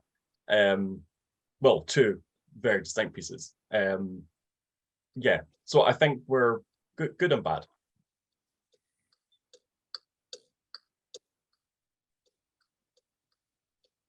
Yes. Yes, I hear you. I couldn't tell if that was your indicator or if you were going. Sorry, yes, this is literally my indicator. I'm turning left. I'm turning left. Turning not left. clap. Turning No. left. But yeah, so that's my kind of summary of that. And we do, you know, it's almost like investigation in a way. You've got to kind of listen to all accounts and then think, right, it's not Occam's razor. Maybe it is. Where like you kind of look at all the evidence, and somewhere in the middle is most likely the truth. You know, somewhere in the middle of it all is going to be what, and I think that's kind of a good way to approach things like this. And then when something comes out that's like black and white, you know, there are this many blades on the central propeller.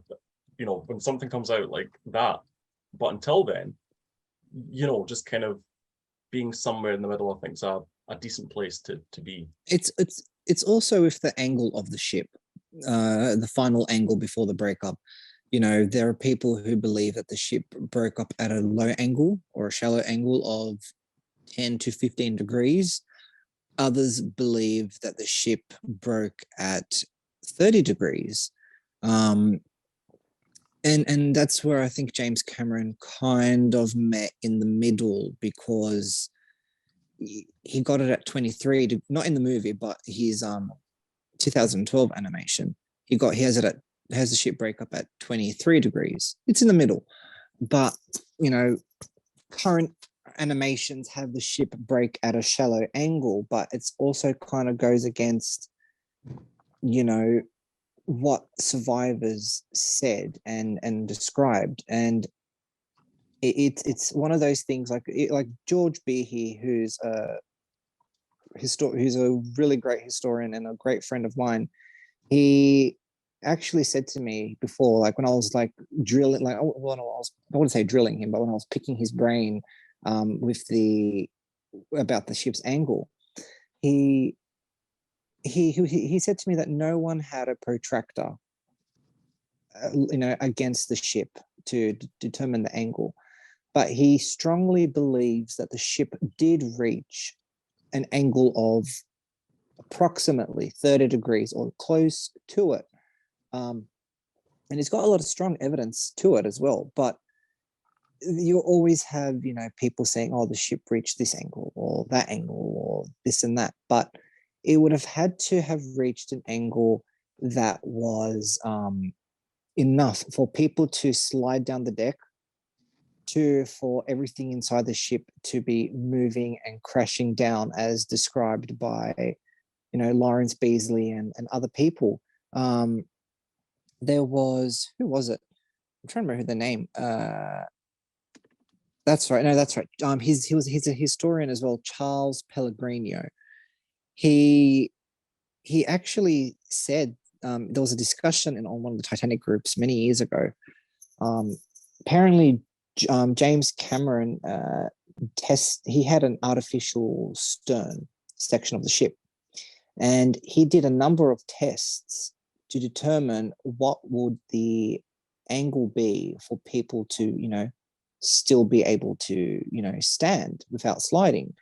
And the angle that they, you know, that people could, you know, stand on without sliding, like, well, before they started sliding, was around 25 to 26 degrees. So around 26 degrees, between 23 to 26 would be the angle where people would start sliding down the deck. So Olaf Abelsurf, who again was he was at the last davit of number 15, and he and his two cousins, and one cousin and a brother, they were both they were all three of them were hanging by that davit, and Olaf described seeing people sliding down that deck before the cracking and the popping began. So it would have had to have reached a high angle for people to slide down.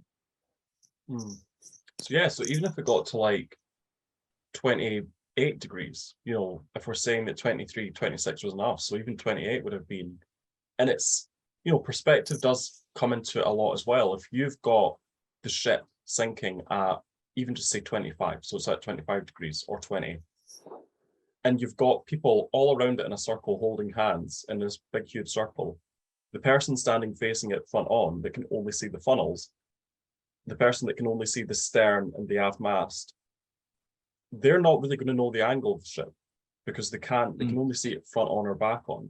Whereas the people who are fortunate enough to be looking at it exactly side on, so that if they did have a protractor, they could see the exact angle from like the bottom of the keel to the water. Those are really the only people that, again, if they had a protractor like in their eye, would know the exact angle. Whereas all the other people that are kind of between that don't really have that good vantage point to be able to see it exactly. So yeah, it is a really, really good point of you're looking at it, but you can't really say for certain what it was.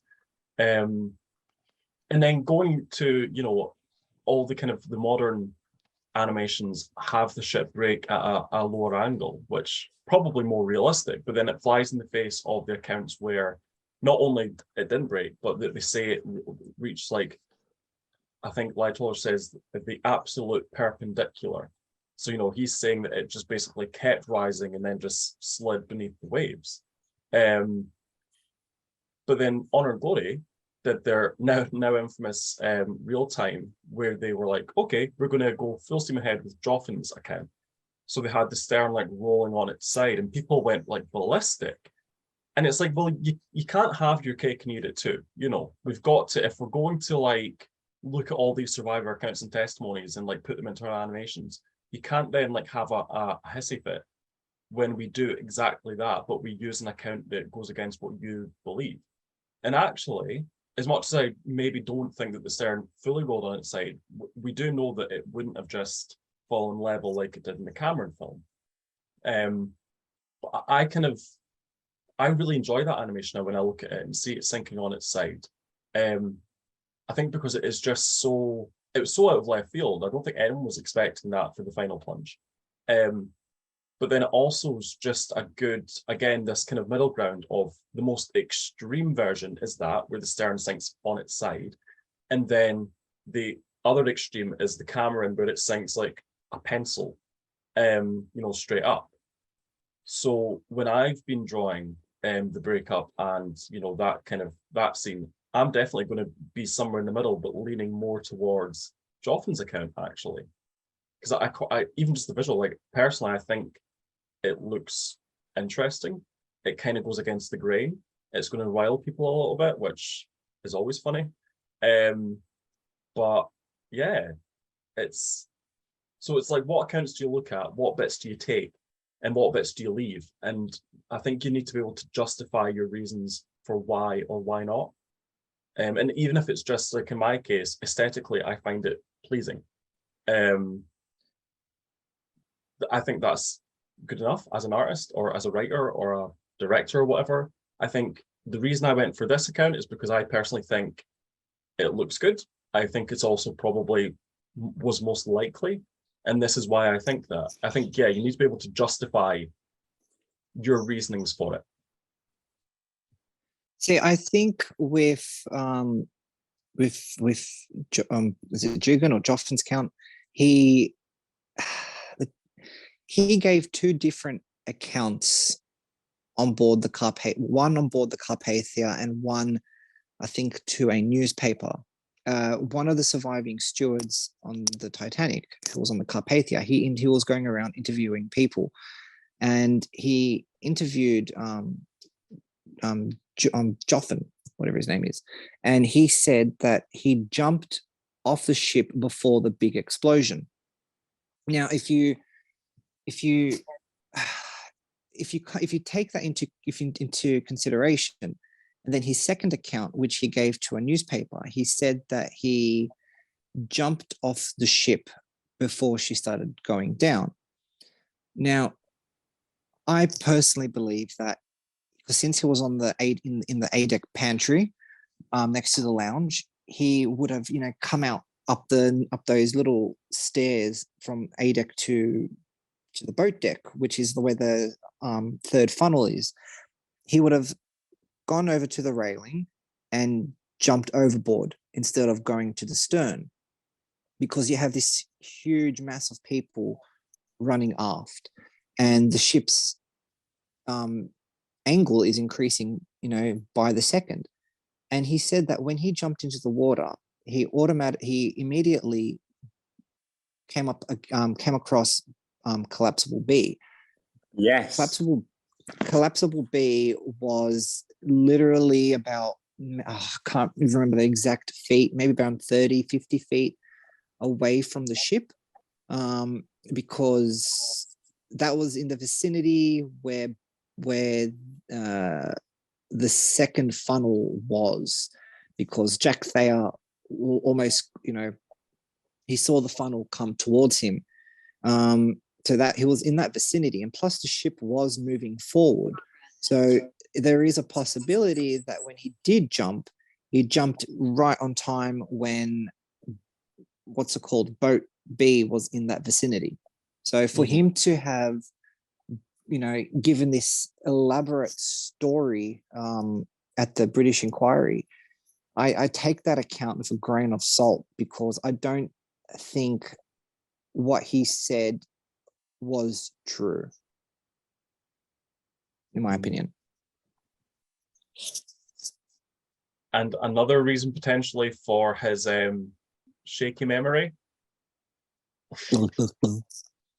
potentially, dude was out his nut.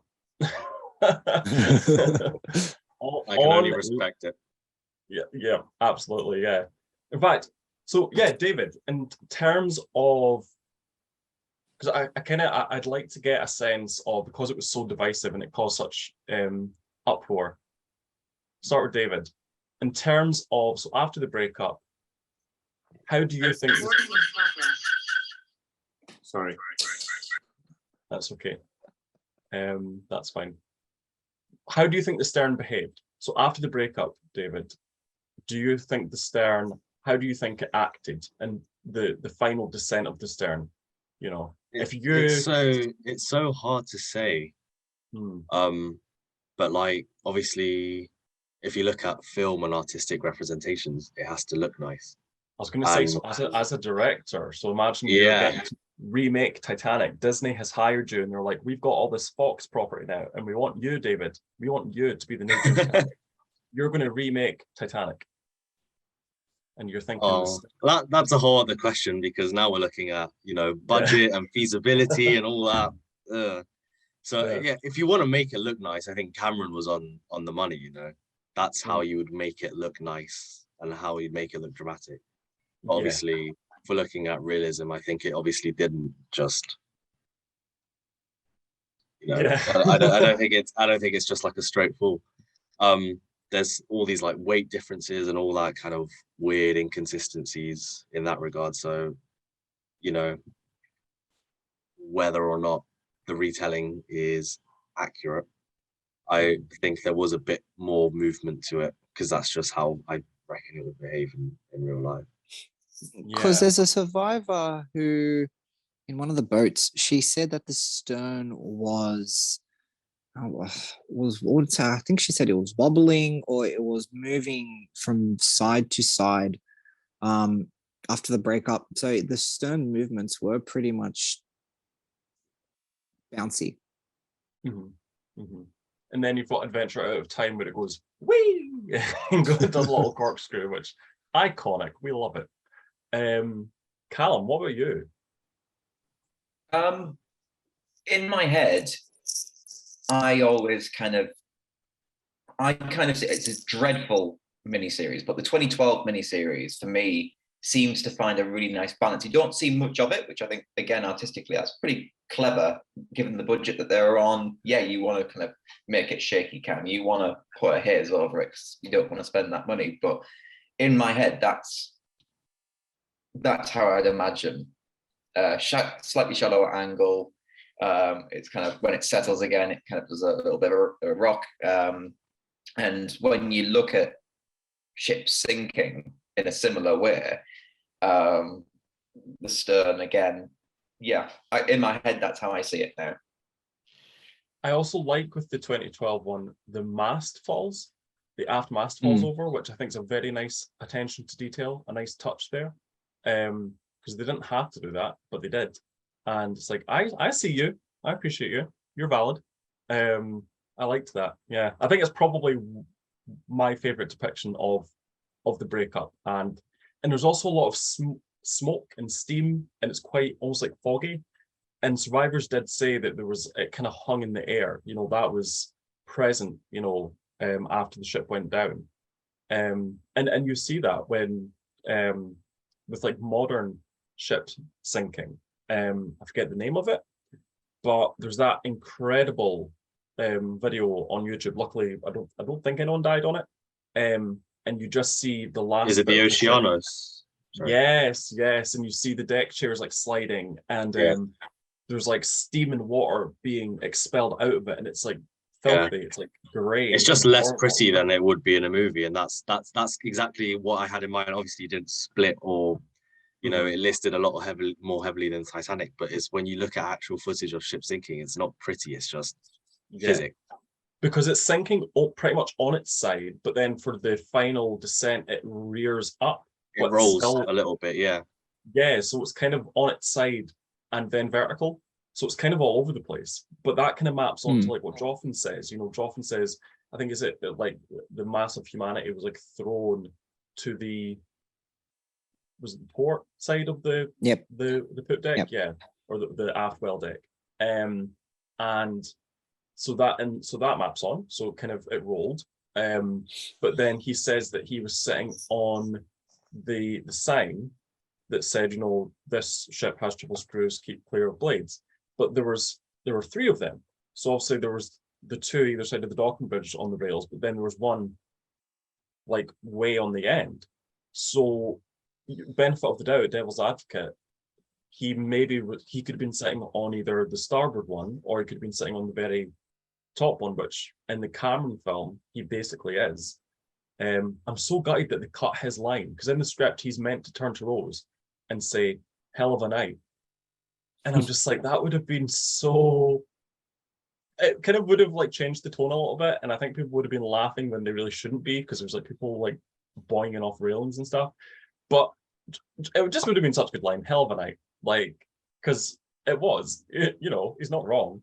But yeah, so he could have been sitting on either one of those two signs, but obviously he was impaired and it's dark, so he might have not known exactly which one. So yeah, it's curious. Chandler, what about you?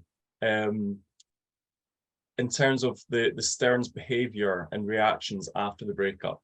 I mean, it's complicated, isn't it? Like, sorry, I'm on my laptop now, but my camera is broken, so I'm using my phone's camera for my laptop because I've got a better microphone here.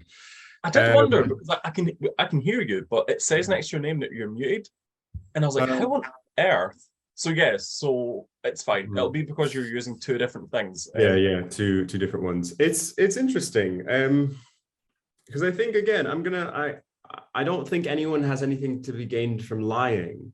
I think like visuals comes into play here. I think light comes into play here. I think physical location comes into play here. I think so many things come into the picture when we actually have to consider what we choose to believe and what we don't. So Lightoller saying that it was perpendicular, I mean, I think we can assume based on the way that it sank that the aft part of the stern probably was completely perpendicular as it went down, or was, if not fully perpendicular, as close as it possibly can be. And that comes based on physics, based on time and time again recreation, utilizing the exact same conditions that would have existed. I choose to believe that it wasn't probably very pretty. I mean, it's a shipwreck, one, but also we're working within the confines of a sort of an unprecedented situation for everyone. Like the last major shipwreck that anyone's talked about would have been, I mean, the only one in the majority of people's minds, let's talk about probably the Republic. Obviously, there had been other shipwrecks between the Republic and Titanic, but like the one that stands out culturally is the Republic, and that is precedent for the fact that a shipwreck is an orderly affair. It's something that you're meant to have time to get through and survive, I suppose. In terms of the breakup and the sinking itself, I mean, it is completely unanswerable, 100%. But I think it wasn't pretty. I think it was very dark. I think even when the lights were on, the lights go from being fully bright to waning to glowing orange to going off. I think anything that people would have been able to see would have been in the same way that we talk about the iceberg wasn't visible. The farther away you row, the Titanic becomes less and less visible. So anything anyone remembers seeing, I don't doubt that they saw what they saw, but again, I take it with a grain of salt based on the fact that where you were sat in the lifeboat, where you were swimming in the water, where you were, completely changes the way that any visual is going to appear. I choose to believe it just wasn't pretty at all. I think it was probably harrowing. And Jordan, I'm so glad you brought up the baker, because the fact that he got on top of the collapsible, the flip collapsible, I've always queried the fact that he would have been at the stern. Like, there's absolutely, like, that's quite a distance to swim. And obviously we know he was in the water for a long time, but where were the other people who were at the stern who also had the opportunity to swim to that collapsible? Like, I'm not seeing any other specific stories there. And also in terms of his story, what we see, and this was something, Arron, that you were talking about, I think it was on the first Unanswered Questions podcast, about his particular story where he's talking about, did he experience the breakup or did he not? It's what his story of the breakup would have been sounds to me as if he's somebody who wasn't exactly sure what he was experiencing and probably was in the water by the time anything actually had happened. Although, Jordan, it looks like you might have something to say about that. Yeah. Excuse me. So, as I mentioned before, so he was, as he said in his testimony, he was in the A-deck pantry, having a glass of water, and he heard the sound of cracking or parting of iron, which could have been the start of the breakup or of the plunge. But when he heard the people rushing aft, he then came out on deck. And if we think about it, the ship's angle is now increasing by the second. If he was able to go to the poop deck, then how can that's where I find it a bit confusing, because one, he's most likely, drunk. The ship's angle is increasing. That's about another 50 feet for him to go there, then go down to A deck, then to B deck. And with the ship's angle and him, it's about another 50 feet or so, another 60 feet for him to go from the entrance of the third funnel to the poop deck. That's where I find a bit, unsure. But as I said, he was interviewed on the Carpathia, and he said he jumped just before the big explosion. And then in his other account that he gave to a newspaper 2 days apart, after arriving in New York, he said that he jumped just before the ship began to go down. And when he got into the water, he came across boat B. So for him to have jumped, for him to have reached boat B, he would have had to have been in the vicinity of that boat. So he would have jumped most likely from where number 9 davits were, or right in front of him, like literally over that rail, boom. Yeah. So if you Weird compare one. all It's almost three like, accounts, yeah, he kind of, as it went on, it appears whether he was remembering more, if he was getting a bit of, post-hangover clarity. But it almost comes across as he was becoming one of those people that wanted to be in all these different places at once almost, but not quite, obviously, because he wasn't saying, oh, I was here and I also saw this and I also saw that. Like, we know he was on the Titanic, we know he survived, but it's just a bit, it's like, where exactly were you? Because it does change quite a few times. I think there's some sensationalism coming into play in terms of newspaper depictions of what was probably actually said. We know for a fact that newspapers were already going around shifting stories or coming up with their own stories based upon what people had said. And I think it's very easy in a period of literal sensationalism as like the crux of American journalism at the time. Sensational journalism is what sells. They're going to shift stories, or they're going to take what somebody says and ask them or push them to make the story more exciting because it sells a paper more likely. So I think anything in the papers immediately after is probably much more suspect to anything we see or read in private letters, correspondence. I even take to a degree certain parts of the inquiry at a question in terms of like, what was the intention behind the phrasing of a question or the phrasing of an answer. I think those bring in a lot of questions. I think what we can probably take to be most true is the story that somebody says when it's freshest in their mind, or the story that never changes, the story that never shifts. Yeah. No, because there was one survivor in boat 2. She said that Captain Smith swam over to their boat, and then he went back to the bridge. And I'm like to myself, what, did he have a jet ski or something? Like, like boat 2 was near the stern, so like. And did they not also do it with like a baby? And so it's like, so what, he was doing like a one-armed breaststroke, clutching a baby, Yeah. and then went back to dive with the ship. Like, was he the Terminator? Like, what the hell was going on there? Like, what the fuck? David Hasselhoff from the SpongeBob movie. Yes. Dream casting. There you go. For David, for your Titanic remake, David Hasselhoff better play Captain Smith. Absolutely. Yeah, 100%. 100%. But yeah, so it's a mixture of like sensationalism, false memory, or just not really knowing. And then also with the inquiry, it's interesting because if you read through them, it's so fascinating, because a lot of the people that are asking the questions, it's like they've never actually seen or been on a ship before. So like, you know, an officer will mention like the boat deck, and they're like, and what is the boat deck? And obviously there's an element of they're asking for clarification due to reasons, but then there's also bits where you're like, do you actually not know what that is? So potentially Joffin or anyone says something like, I was here and this happened, and it's been lost in translation a bit. So the person said this and they meant that, but then the public and the inquiry and then the newspapers, it becomes like Chinese whispers. So it kind of gets interpreted a little bit. But then actually, if you just take the person aside and say, what did you mean? They would say, I meant this. Like, I don't know how it grew arms and legs and became this, but I meant that.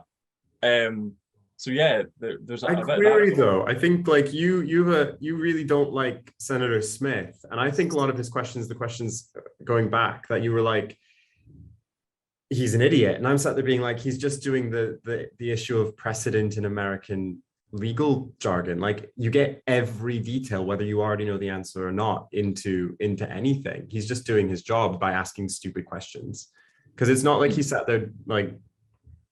The American inquiry is the first inquiry into what's going on. So whether he knows anything or not, he has to ask very, very asinine questions, very simple questions, not only because they want to figure out exactly what happened, but also just based on the methods of American legal like questioning, the methods by which the American legal system builds arguments or builds a picture of something. It's one step at a time. So I'm gonna, this might be an issue for another episode later on, because you've vilified Smith in the past, and I'm very, very, very much on Team Smith in terms of this. So like, we can have a debate. I wouldn't say I vilified him, and I don't know, but it feels very. I wouldn't say he's stupid. However, the one that really gets to me is when he asks about the watertight compartments, and he's like, and where are they on the ship? Well, then you have to sit here and recognize that watertight compartments, in the way that they were, they're a relatively new thing in the grand scheme of oceanic technology. Like, ships weren't that big. And it was interesting because I think in his mind they were like singular rooms or like designated bits. Like, we don't want any water getting in this bit of the ship. Like, Yeah. that's the last thing we want. So he asks, like, did people go there to like survive? And Lightoller's just like, not that I know of. No, And but I it's think like, what you're seeing is from the modern perspective, in terms of we have all this information. There's no such thing as the internet.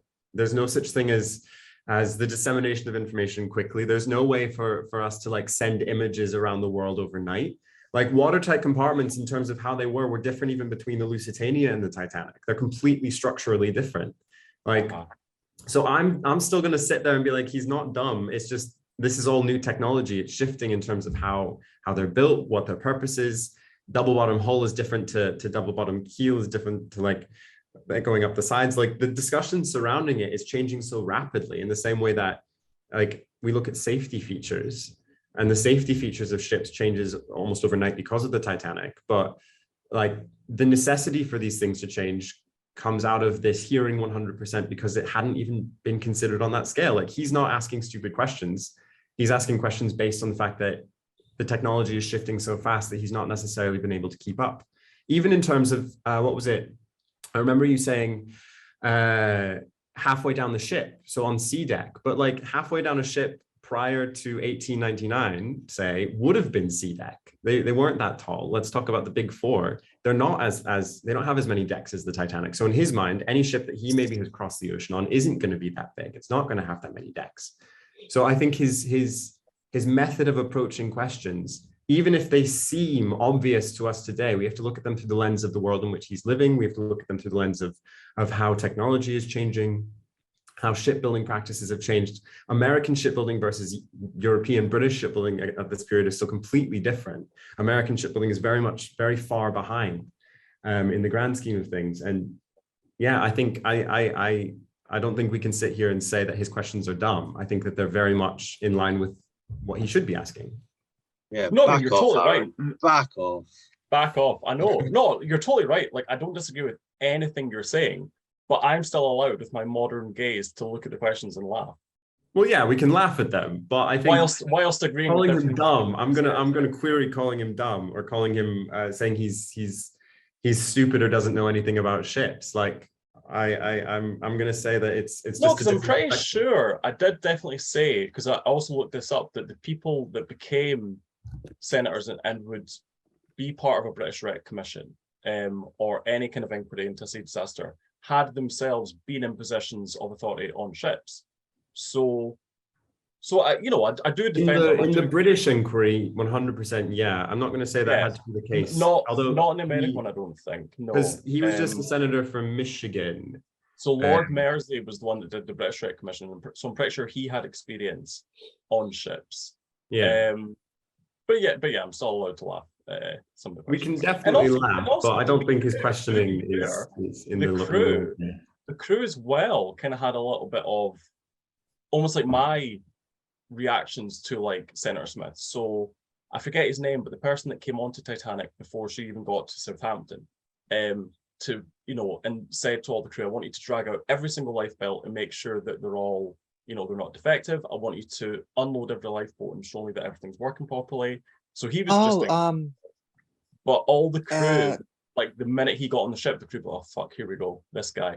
So that was Clark what was his name? Something Captain. Oh my god, I know who it's. They were from the Board of Trade.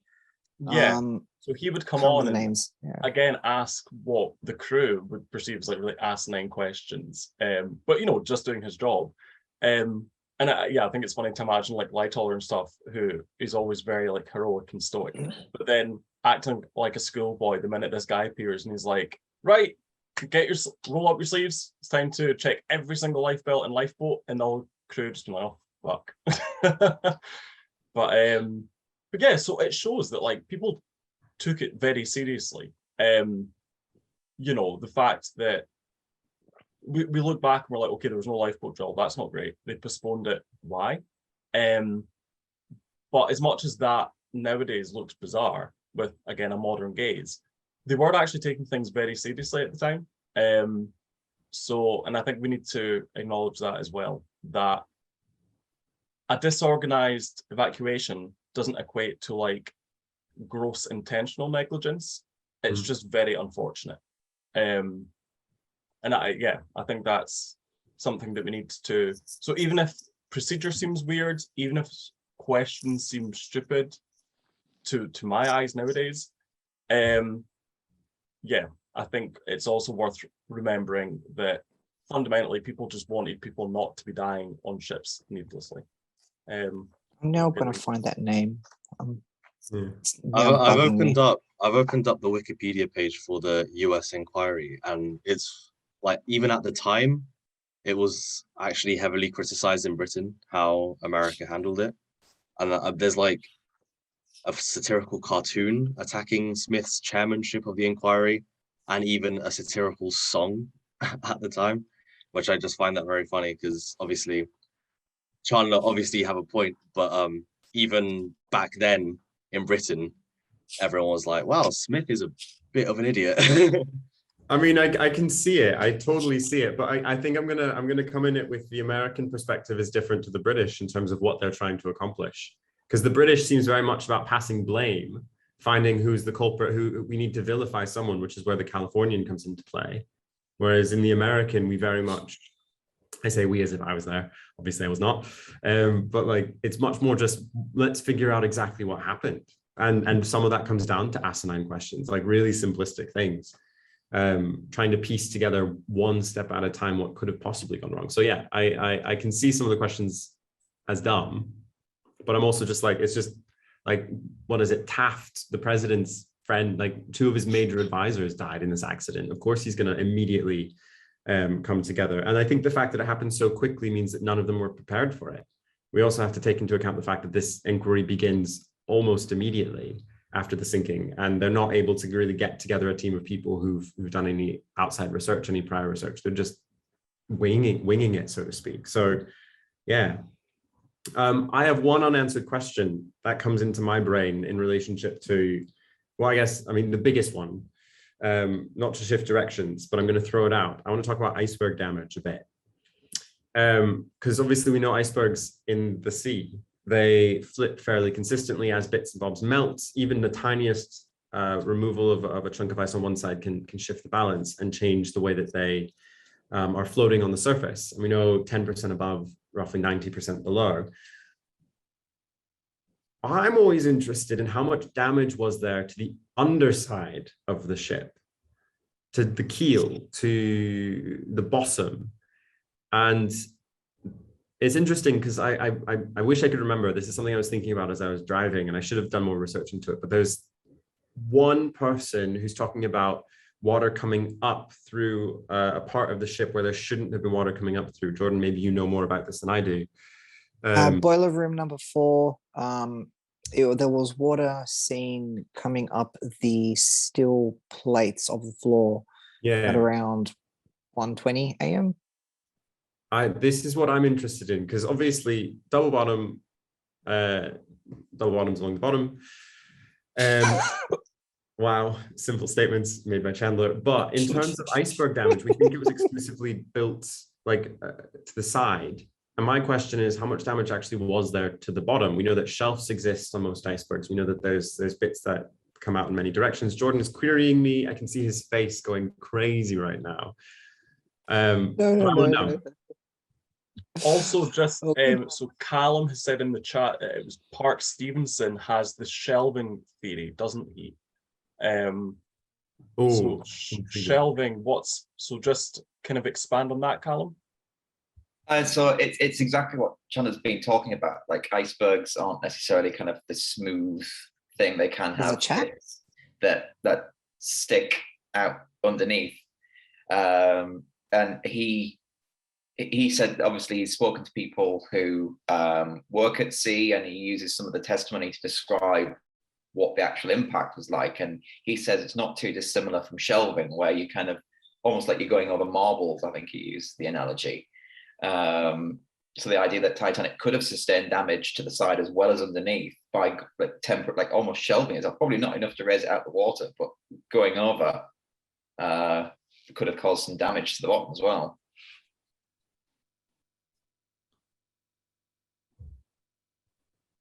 Yes.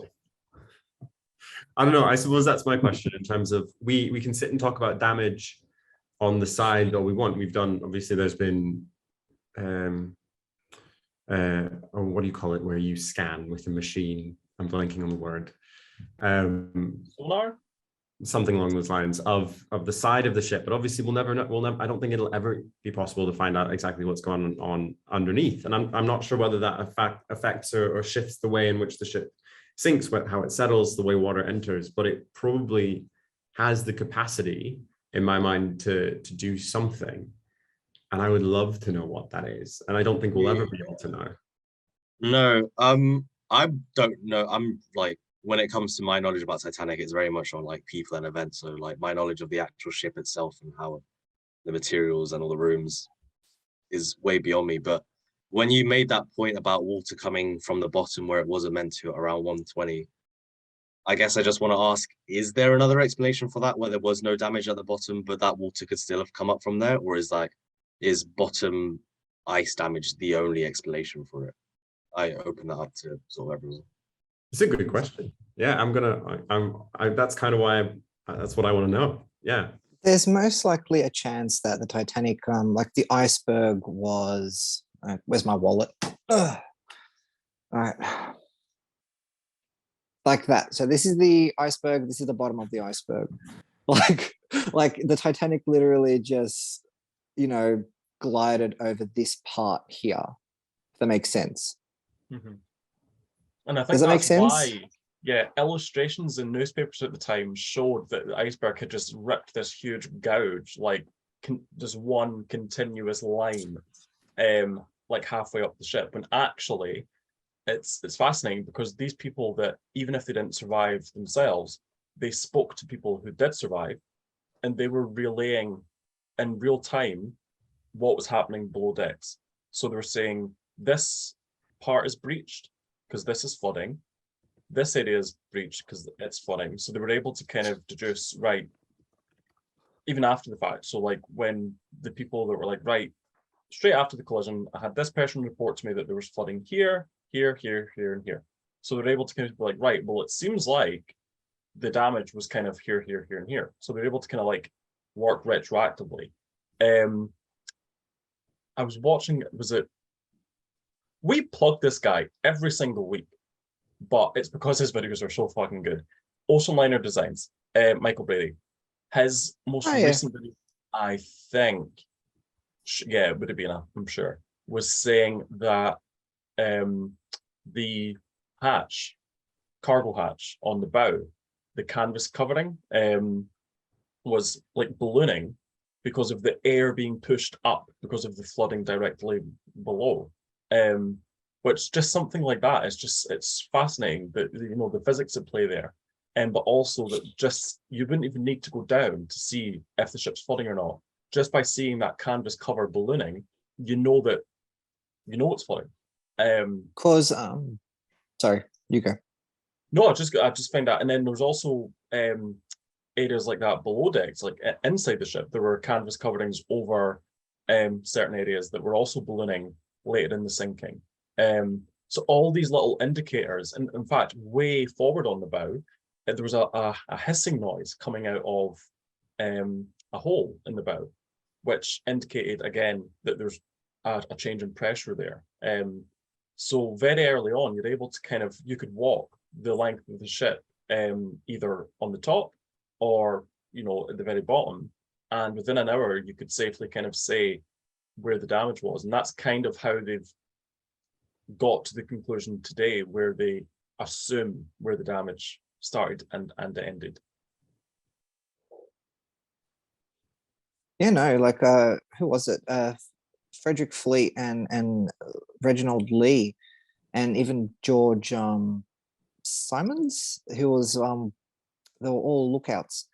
They saw they were looking down one of the cargo hatches, which was opened. I can't remember which one it was, but it was around after 12. It was after midnight. They could see the water was flooding the number one hatch, and which I find really interesting is because you have these people who saw the flooding happen, in various parts. You know, you had the mail room, you had the squash court. Alfred Nerney, I think it was, who saw the squash court flooding. The ship wasn't flooding all at once. It was flooding in sections, if that makes sense. Yeah. So that's like, for example, Laura Francatelli, who was Lucille Duff Gordon's, Lady Duff Gordon's secretary, she saw Edek flooding. So, which I find interesting, because where the water was, because stewardess Annie Robinson, she saw the water that was 6 steps away from Edek, and probably around 1:20, around that time, that's when Laura Francatelli saw the water coming down onto flooding Edek. So yeah, it's very interesting, because the water was not in sync with the water outside. It was how can I say, since the ship was flooding in sections, the water was a couple of decks or a deck below the waterline, if that makes sense. Yeah. Yeah, so that's what I find interesting. Yeah, they were like the first parts to be breached, and it's interesting as well, because as the water rises, I think there was someone that saw water coming down a flight of stairs, because obviously that little section has been breached by the iceberg, so it's completely flooded. And then, like the whole ice cube tray demonstration, it's kind of that. So it's come up over and it's fallen down, but that means it's now flooding an upper level, because obviously when you think of a ship sinking, you think of the water rising up, but in the very early stages, it was very random, you know, until eventually it caught up with itself. Which you kind of see that in like the little CGI demonstration in the Cameron film, when they're giving context for what will later be happening. You know, they're kind of showing old Rose and the audience the logistics and the physics behind what they will later experience. And you do kind of see that, but it must have been so surreal to have seen like a staircase that you've been used to for the last 4 days now look like a waterfall. That much must have been bizarre. No, it's Very true. strange. Yeah. I mean, what is it? I think on the note of when water breaches the grand staircase, there's that painting looking down. It's one of my favorite Titanic paintings. It's like full stop, and it's like people. There's a woman on the right side who has her hand over her face, and there's a family who I always assume it's the Allisons, like Lorraine Allison in her mother's arms going up the stairs, and there's a stewardess just pointing. Like, it's one of the most beautiful pieces, because I think, David, very much like you, the stories of Titanic that I'm most interested in are the people. I think as an actor, as a person whose literal job is to portray people, the things that I'm most interested in are the actual stories. And it's funny that my unanswered questions are very much things that like would then go on to relate, like interact with those people, but it's because people, we know so much based on what people could see, and I'm interested in what people couldn't. But inside of like all my other unanswered questions are to do with like, where was so and so? What was this person doing? What was this person doing? So I guess inside of like water rising, that painting I think gives me the most amazing viewpoint, because we see the water just all the way down on Edek Landing, but it's not a painting of the ship. It's a painting of the people's perspective of seeing that. Because it's probably the first moment in a first class space. I mean, obviously there are many first class spaces that were breached quite quickly. The squash court, swimming baths, etc. Flooding, but those aren't spaces that people are going to be in immediately. They're not spaces that are visually, like you can look down and actually see from any other vantage point, any number of other perspectives. So I think focusing on the grand staircase is sort of the hub of movement up and down. Obviously the aft grand staircase, but that only goes so far. The fact that the main forward grand staircase goes all the way, accesses the entire first class section of the ship. Yeah, sorry, I've lost my train of thought. I get so excited thinking about that painting, in terms of how people are responding to the fact that this it's, I guess, for first class becomes the first moment that something is visually completely going wrong. Obviously third class, those in the bow were able to recognize things pretty quickly. I think sorry. No, go ahead. I was going to say the only person that I can think of that saw that stage of the flooding, in terms of the grand staircase flooding, was steward Frederick Ray. He saw the water almost center with the staircase, because it was, since the ship was listing to starboard at the time, all of the forward starboard section was, that corridor was flooded, but the water was already halfway covering the E-deck foyer. Another steward, I can't remember his name, but Steward Wheat, it was Steward Wheat, yeah.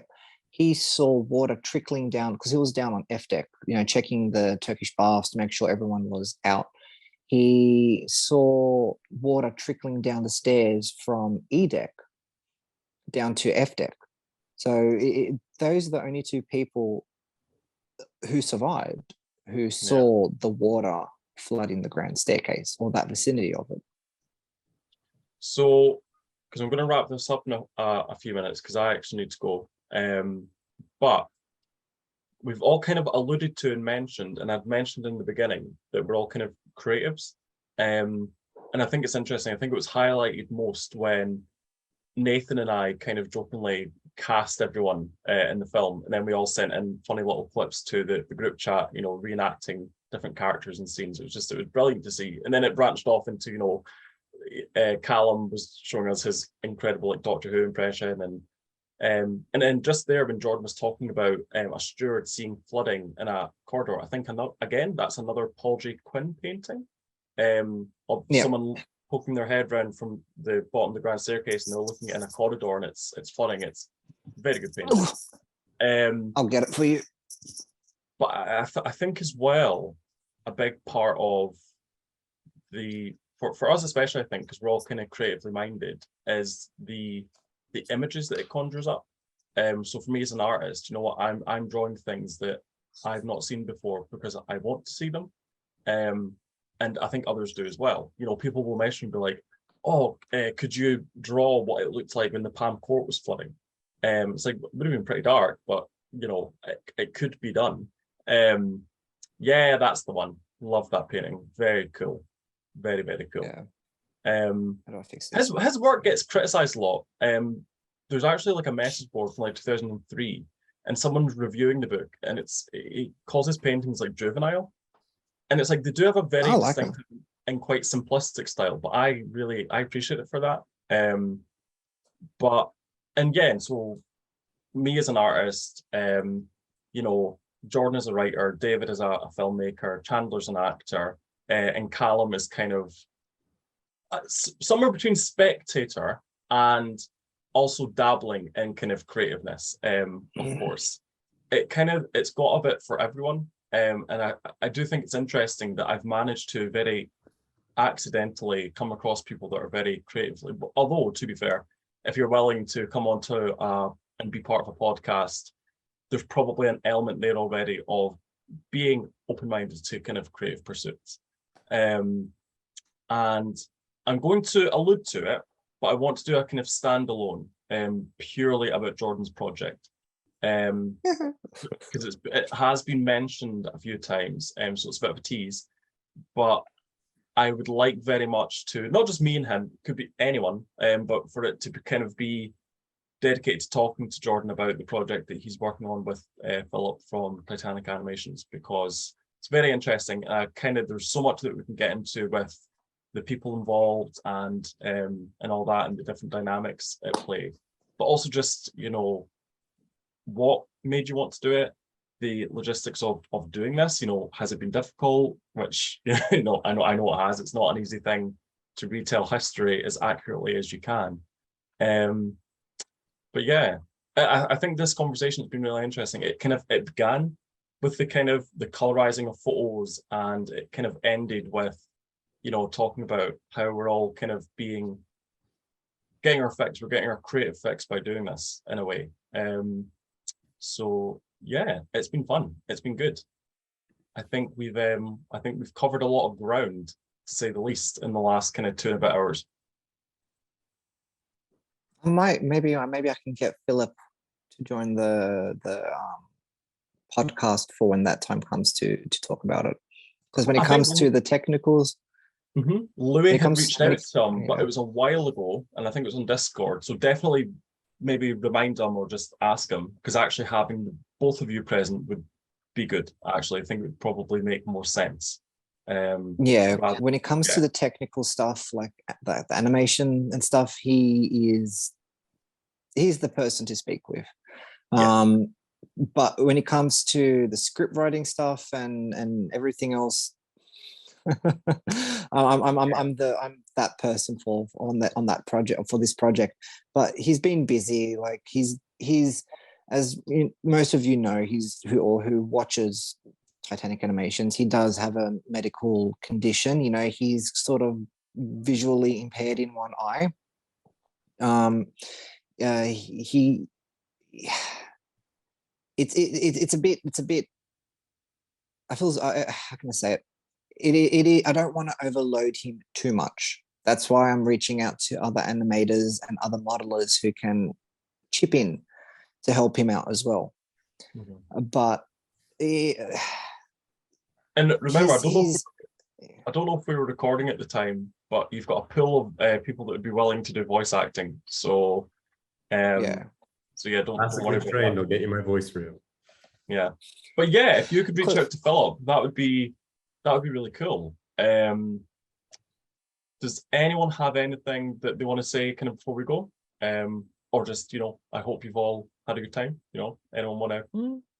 Any final words?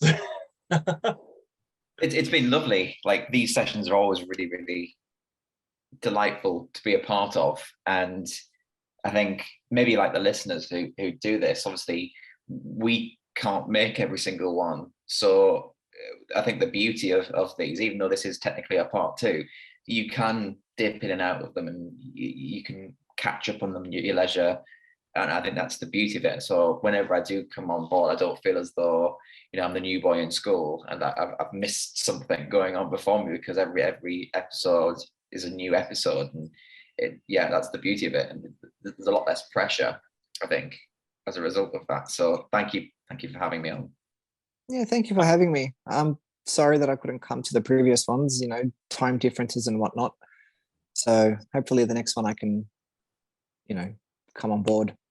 Well, like I said, I'm going to make a conscious effort to have more daytime ones. So absolutely, yeah, not a problem at all. Not your fault that you are in a totally different time zone. Yeah. And David, you came back for more. You and Spidey joined us again. I'm so happy. I'm glad. Yeah, I couldn't get enough. I thought it was really fun being able to just talk about this stuff, because in real life, I don't really talk about, discuss Titanic with people. I talk Titanic at people. So it is nice to have like a mutual thing where I can talk about this person and this room and have people who know what I'm talking about.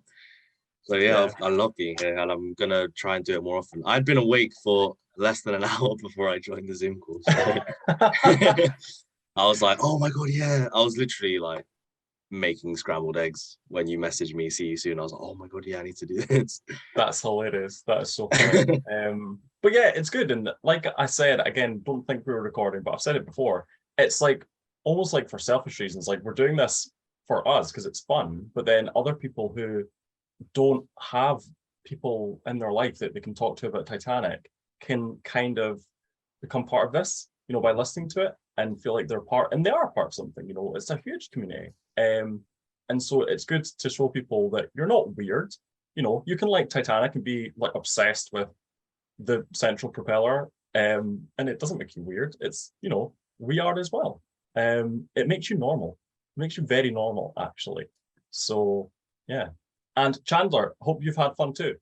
Yeah, lovely to be here. I think, a topic like this, it's a shame this is the last one of the 3 that we're doing, because I think there's millions of unanswered questions. I don't think we'll ever be able to get through all of them. Well, it's the final one for now, but there can absolutely be more. Yeah. I hope we can do another 3 set later on, maybe in 6 months' time, where we go away and come back with like, these are my new questions. This is my set list of things now. Yeah.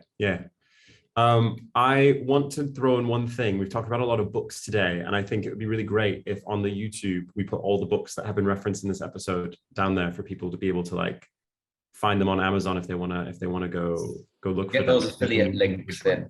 Yeah. Because there has been quite a few books mentioned. You know, Anthony Cunningham's one, Honesty of Glass, Paul J. Quinn's 2 books. Yeah, there's been quite a few. I never absolutely released them. Yeah. I wonder why he never released those 2 books. I know, it's a shame. It's really funny because they're quite old, and at the start it's got a link to his website, which is now defunct. But it's so funny because I used to go on that website, and that's when I first saw his artwork. And it was this weird, like 90s looking thing. But that's how I was exposed to his amazing paintings.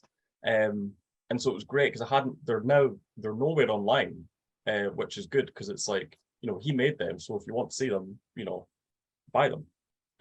So it's great being able to own them now and be able to like physically hold them in my hands. And after not seeing them for like 15 years, it's nice. But yeah, it's a very good point. I'll make sure to do that. That's a good, and actually I've got the community function now on YouTube, so I could even do a whole post in the communities tab on the channel. That would be quite good. So, well, yeah, thank you all so much for joining, and to all those listening or watching, thank you for supporting what we do. And remember, you are normal. Yeah, take care everyone. Okay. Bye-bye. Peace out. Bye-bye.